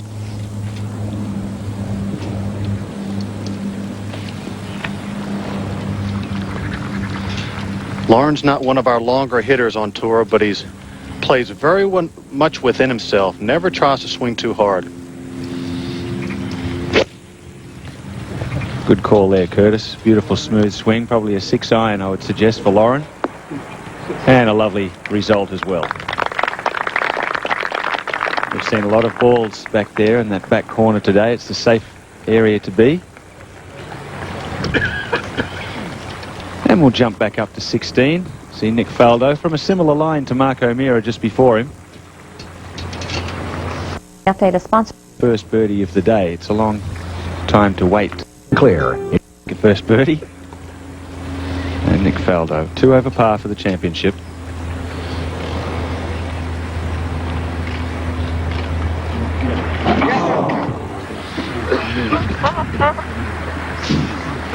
To 17. Vijay Singh at the 17th with a big iron shot, trying to find the center. No. Oh. Well, now look at this. Well, I knew if I played left, the contours were in my favor, and I could just miss the kid in the blue jacket. I could get a nice kick down, and that's probably going to result in an eagle. And Vijay suddenly got to go to 400. He could just finish that off. Peter, I don't think you would have played it that way, right? No, I'd have come off the banks the other side. Ah, I see. Okay. Well, you always did hook it in from the right. I did. The interesting thing, though, is that, you know, we all try and strive for perfection. He hit a bad shot there. He's going to get an eagle. Davis must have sort of loosened his stays a bit on this one, because this is a mighty blow. Hitting that little club in there, I think you can land it at 200 and still be fine. That's on the bottom level. So, should be a full one of those, I would think. Well, over 200 to go. He seems to be a long way back for the normal mortals. Quiet over there, please. You heard him say he has 200 yards to the middle of the front tier. And then he's probably got another 20 steps back from there. So he's allowing about 20 or 25 yards of roll once it hits the green.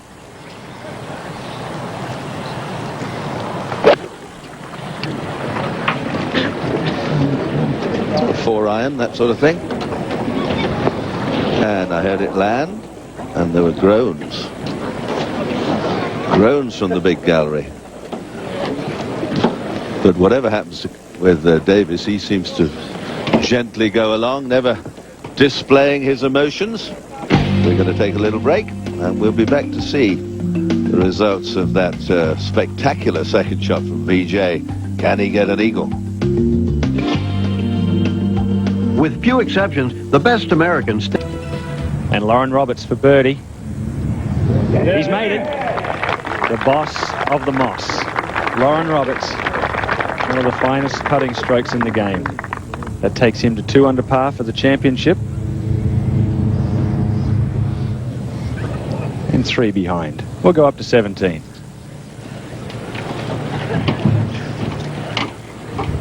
Ignacio Garita, his 4th shot.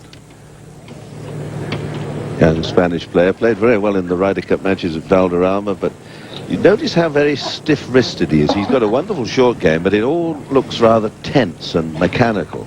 See that? There's no sort of movement in the wrists at all, which is an interesting style of play.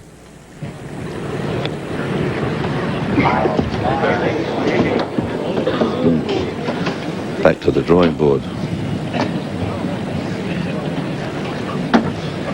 That's his 4th shot. Payment back. Not such a happy day. Tomorrow afternoon. Now Davis Love ended up in there for his 2nd.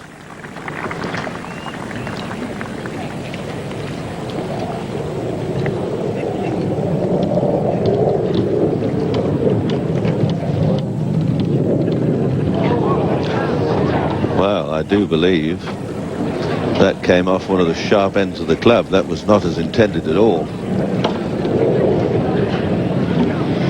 That's what happens when you get those long bunker shots and you don't get it right. Not easy. You look at the sand, I think, was there too much there? Was there not enough there? Some of these bunkers are so small that you can get awkward positions in the bunker. The ball below the feet, above the feet. So that was just struck too clean.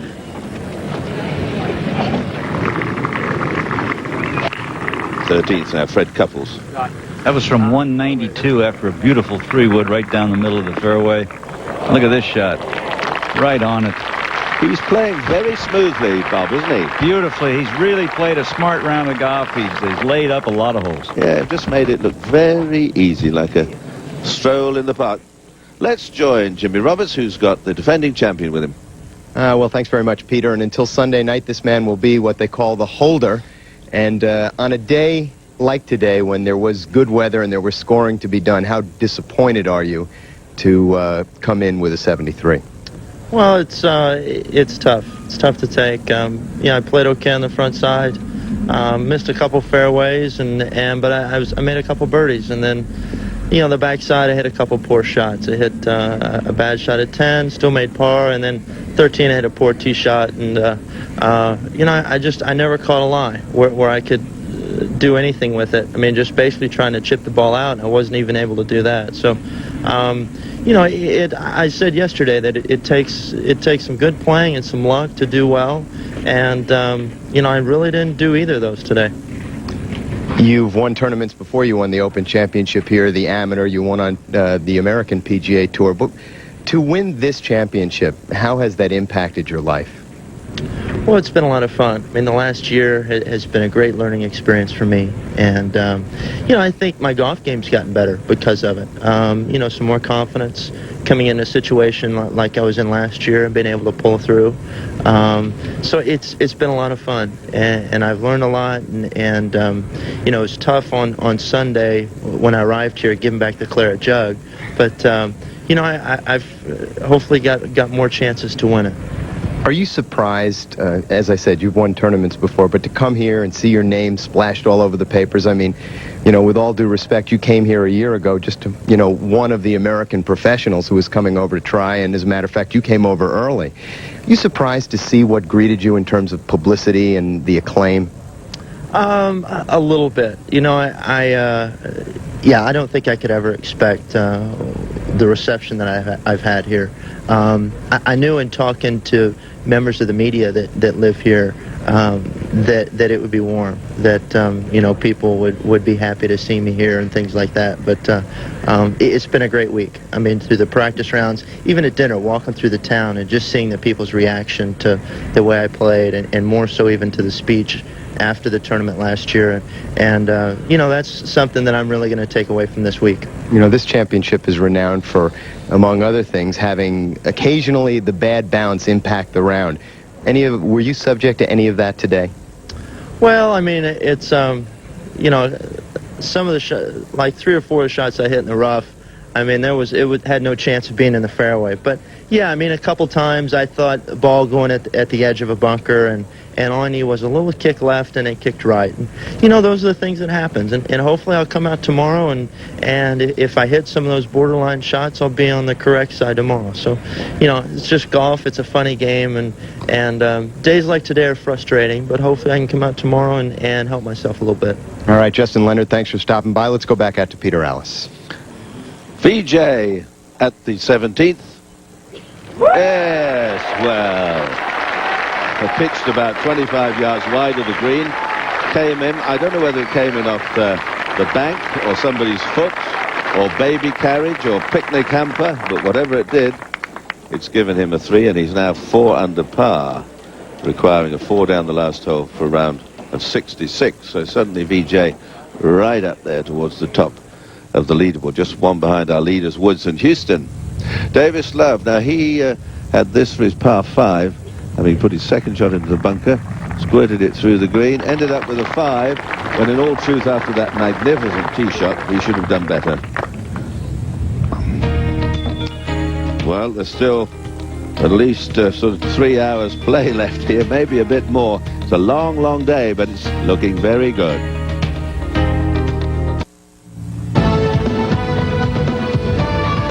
Well, as we welcome you back to the British Open, a reminder that we are 8 weeks away from the start of the NFL season, and prime time is on ESPN and ABC Sunday nights after NFL prime time all season, all 17 Sundays at 8:15 Eastern, as Paul McGuire joins Joe Theismann and Mike Patrick, and ABC's Monday Night Football at a new time, 8 Eastern. Boomer Esiason joining Al Michaels and Dan Deerdorf in the booth. That's where the coverage will begin.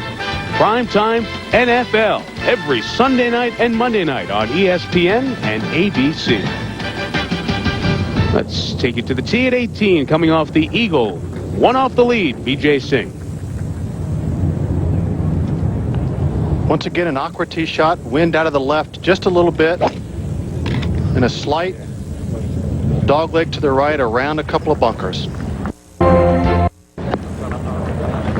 And that will do very nicely.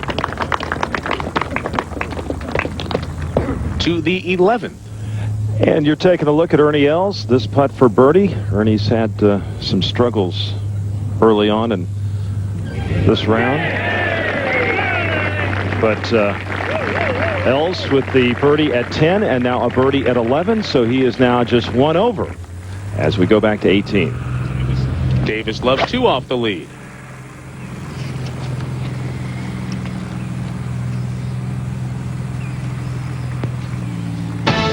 Missed that one to the right.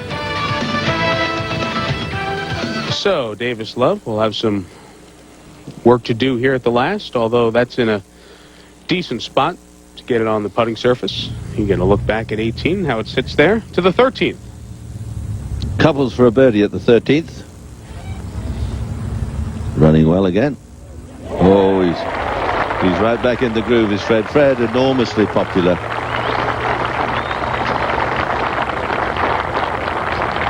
He always looks so nice, doesn't he? To 12. And Tom Lehman on the tee. Beautiful par 3 hole. 7-iron for Tom. Currently even par for the championship. And a good safe shot back into the back half of the green.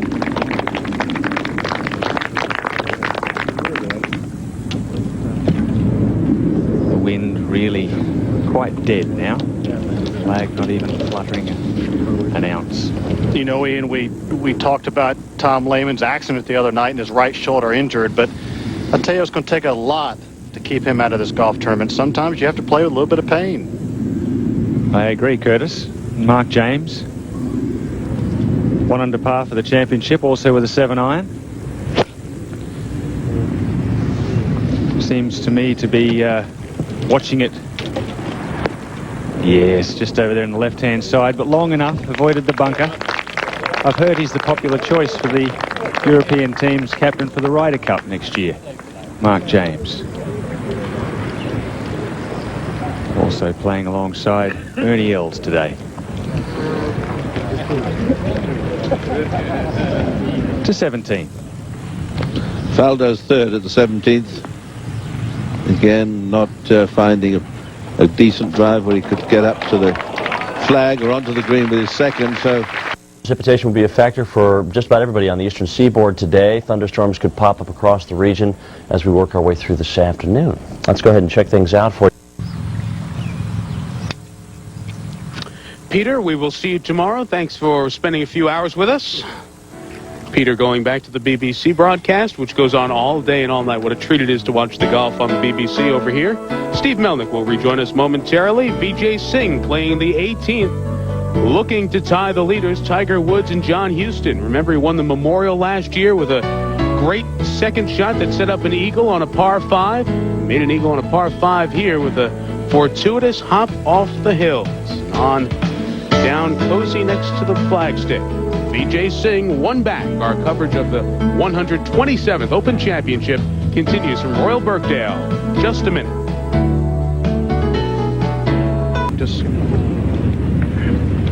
And he finds the bunker after that nice drive. And that is surprising because it's the back of the 18th green, as you see, there's a large area. It's hard to believe that you drive it that well, play that well, and still miss a 7 or 8 iron 15 steps to the right of the hole. Vijay Singh finished 12th the last time he played the British Open at Royal Birkdale. In good position right now, tied for third with Nick Price behind Woods and Hugh Stops. It is different. It's very heavy, soft sand, and what I mean by that, it doesn't feel like the ball is going to go very far out of the bunker, but it does. And so I like it very much, but you get in there and you think, I can't get it back to the hole, so I'll hit a little closer to the ball, and maybe that's what Vijay's thinking. Beach-like sand, like sand you'd pick up and find on a nice sandy beach? You haven't done that, I guess. That's what I do. I walk along the beach, I pick up sand, just kind of compare it. That's what golf has done to me over the last couple of years. Well, but it's Hilton struggling on a hole that he hit an ideal tee shot, and again, you're going to hit it in the mess and the rough and the hay and the bunkers plenty of times. When you put it in the middle of the fairway, you have to take advantage of it. Pushing back to Tampa, you've had a lot of rain recently. May not take much to start causing flooding problems there.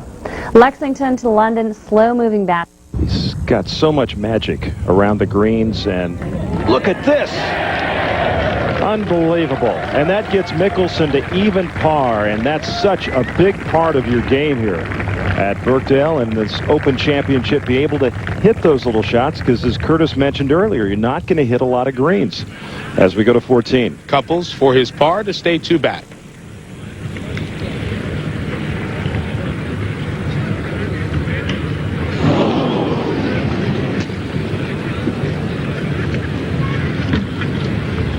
That has not been happening as much to Fred Couples this year as it has in past years, the short little ones. Ever since he went cross-handed full time, probably 4 years ago now, he's much improved from inside 4 or 5 feet. He used to take it back, as we like to call daylight stroke. As soon as you see daylight, you go forward with the putter.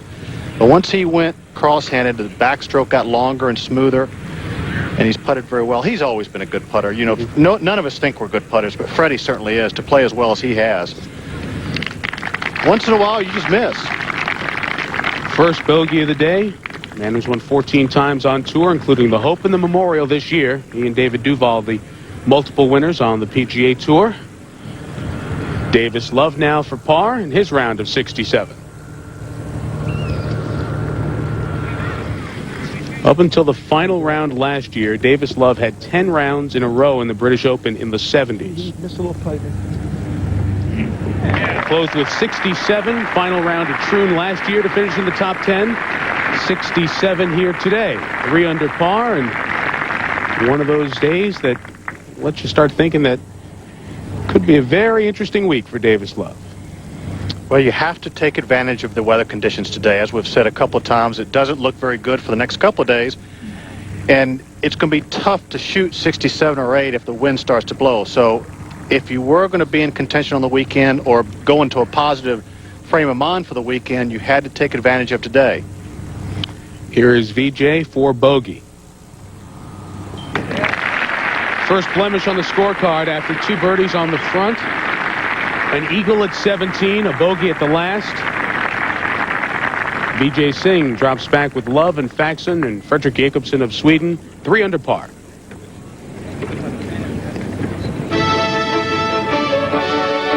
That group is tied for 4th. Nick Price shot 66 today, alone in 3rd. John Houston and Tiger Woods are tied for the lead in our opening round from Southport, England.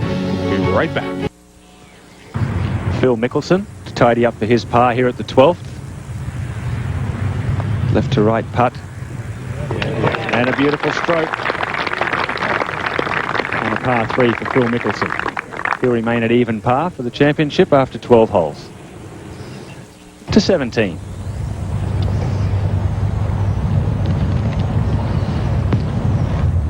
Brian Watts, an American who plays most of his golf in Japan and occasionally here. Very good player. He's had a wonderful campaign in Japan, and he reaches this par 5 green in 2.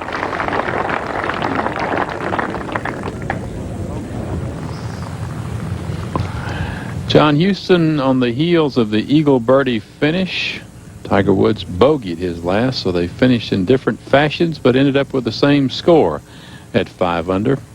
Davis Love, after not having touched the club for 3 weeks, good finish for him as we go to 16. Second shot for Tom Kite at 16. 1 over par, Tom, today. Had a disastrous start with a 6 at the first. Playing the toughest on the course today, the first hole. But he's hung on, made a birdie at 10 and all the rest pars. And a pretty good shot there. To 15. And this is the third shot for Robert Allenby at the par 5.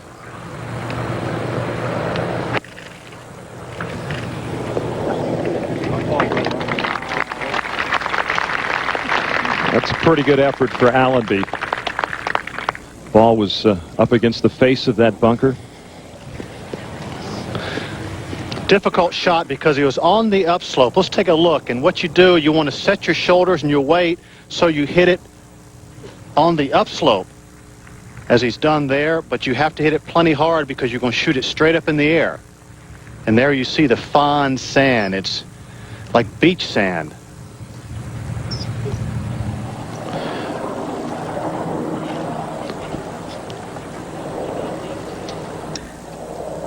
Well, Allenby trying to move his way a little bit higher up. He's in that group that's tied at 2 under with Couples and Parnevik.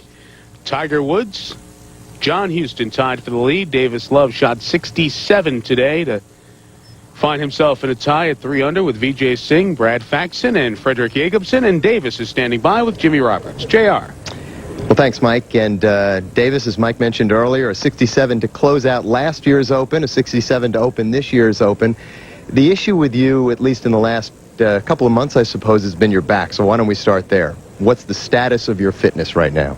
Well, I've never been really fit, but my back is much better. I'm feeling good. It's not hurting to hit any shots, and I'm very happy with that. And I got a little tired out there from not having walked and stood up for 3 days in a row like I've been doing. But it feels great, and I'm real happy. As long as it doesn't hurt when I hit a shot, I'm very pleased. Now, you've taken some time off, about a month. I believe the last time you played was the Open.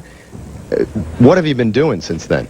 Well, mostly I've been hanging around with my kids, playing with the kids and taking my little girl to ride horses and stuff like that. They said I could do anything other than hit balls as long as I did my stretching and my exercises and didn't lift anything real heavy. My back couldn't get hurt, and it's just the follow-through that was hurting me. So I've just been messing around with the kids. I've enjoyed my time at home with my family, but I was very anxious to get back over here and play this one. How much practicing have you been doing? I started last Wednesday, hitting a few balls a couple hours a day. I played last Saturday and then played here Tuesday and Wednesday. So I haven't done much, but it's the same thing I did right before Memorial. I came in there without having really done anything, and it felt real good. It didn't last very long, but it felt real good that week. So I'm hoping that my clear head and my patience will overcome what little practicing I've done. So you've taken a good deal of time off. Are you surprised that after that kind of a layoff, your game should be this sharp, especially your short game? Well, short game seems usually the first to go, and I did more chipping and putting probably than anything the last few days. But Jack Lumpkin at home has been watching me hit balls for just a little bit every couple of days. He checks on me, and my swing's pretty good. It's been surprising that it's been good. It was good when I was hurt, playing through Hilton Head, and then in Japan I hit the ball great, but it just hurt to do it. And so I think I've kept that mostly through getting in better shape and some practice, and kept that swing going. All right, Davis Love, thanks for stopping by. Tied for 10th last year at Troon, off on the right foot this year. Out to Roger now. All right, Jimmy, thank you very much. That's Fred Couples, who is getting set for his eagle putt. Fred is currently at 2 under. This to get him within 1 shot of John Houston and Tiger Woods. Couples, whose best finish in the British Open right here at Royal Birkdale in '91, a tie for 3rd.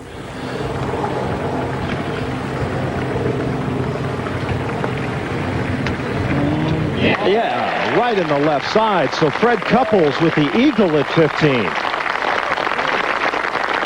And now just 1 back of our leaders.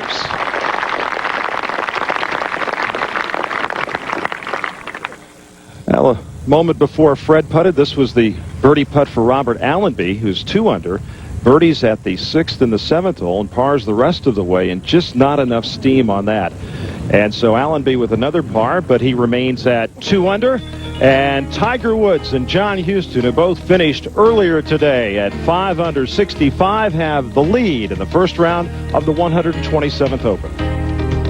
Birkdale is the only club to entertain both the Open Championship and the Ryder Cup in the same year. That was in 1965. Peter Thompson had captured his 5th Open title during the summer.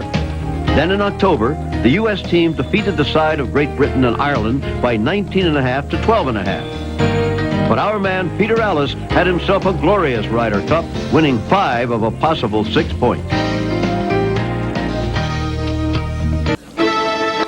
Well, just after 1 o'clock on the East Coast, 10 o'clock on the West Coast. It's the supper hour here, 6 minutes after 6. And along with Jim McKay, let's take you through the field of 156 and how they stand at this British Open. Jim, the names at the first page of that leaderboard, you couldn't ask for some of the bigger names to be doing well on this opening day. Well, and the top 7 are all from the American Tour, not all Americans. You got Nick Price, the Zimbabwean, and Singh from Fiji. But the others, all Americans. And you mentioned earlier Bob Tway, to keep an eye on him after his good performance at the U.S. Open. Yeah, Bob Tway has been playing very good lately, and he's at 2 under par. Watts, the American from the Japanese Tour, with 1 to play, 2 under as well. I played with Bob Tway today, Jim, and he played very well from tee to green. Did he?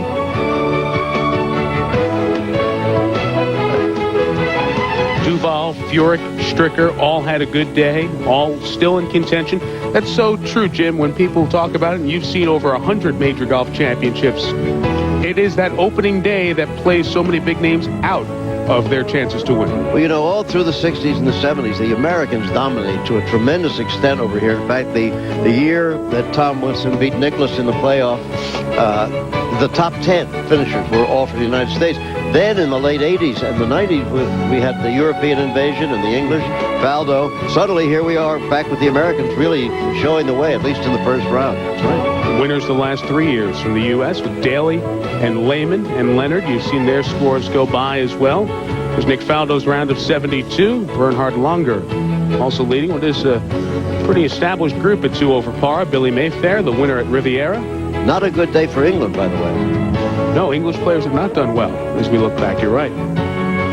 Glenn Day, who played a stretch on the European Tour, so if the winds start to blow tomorrow, certainly conditions he's experienced before. I want to show you about Paul McGinley, though. I want to show some of his trouble in a minute. McGinley shooting 72.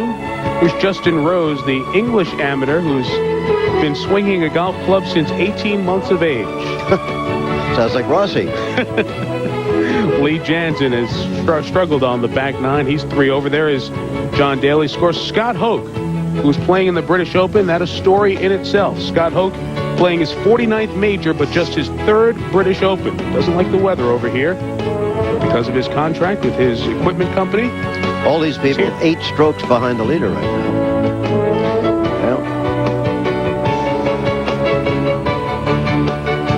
Corey Pavin, a round of 74. Frank Nobilo not off to a good start, still on the golf course. Joe Durant, who's been playing so well lately, huh? Durant coming up with the win in Chicago at the Western Open. Elkington, who's had the health problems throughout this middle part of the year. And the smiling Matt Kuchar, 5 over today, 75. Par 70, remember. You know, the Cooch came over to play Loch Lomond last week. His dad, the caddy, well, his mom gets to stay over between now and the Palmer Cup, an amateur competition, Ryder Cup style. It's in a couple of weeks. Dad's going back to sell some insurance, and Mom was thrilled, Mrs. Kuchar, that she gets to stay and visit Scotland with Matt for the next 12 days. We also had a quick look there at Gary Player, the last remaining member of the great crowd of the 60s and the 70s. I think he was, 6 over after 12 holes. So that's where the entire field stands. But, Jim, you told us there were a couple of perilous moments for some of the players that we saw go by. Yeah, Paul McGinley, for example, the former Irish football star, probably wished he was back playing Irish football again with this. With the ball in the rough, he didn't move that thing. Well, he may have missed it, but couldn't tell for sure. There's his 3rd shot on the 17th hole. He went on to make a 2 over par 7 on the hole. But he was not alone. Here was Justin Leonard, the defender, hitting his 2nd shot out of the rough. Went nowhere. He ended up with 3 shots from the rough. And here is Ernie Els, twice United States Open champion. He had moved the ball 3 feet on his first and then just about got it out here. So, if you are a duffer like me, take some solace. Next time you're out there whacking away in the rough, it can happen to the best of them. And will again, as we get through the long weekend of the British Open. Followed by an incredible effort by that same person.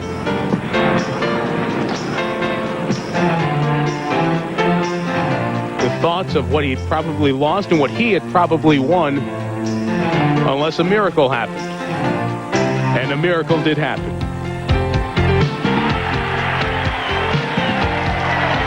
And the expressive raucous show of emotion has to remind you of where you were when you saw it. St. Andrews, that has seen so much in the history of this game, saw one of its most memorable moments on to the playoff, and John Daly bested Roca to win the championship. Back to 15. All right, Michael, that was a dramatic moment as Ernie Els with this putt for birdie at the par 5. Ernie 1 over on his round. Was it 3 over at one time, but birdies at 10 and 11 got him to that 1 over spot, and a chance wasted right there. So Els will remain at 1 over on this opening round as we go to 16. And the Australian Greg Chalmers, another lefty in the field. That's his 4th birdie in a row. And he's back to even par. We'll go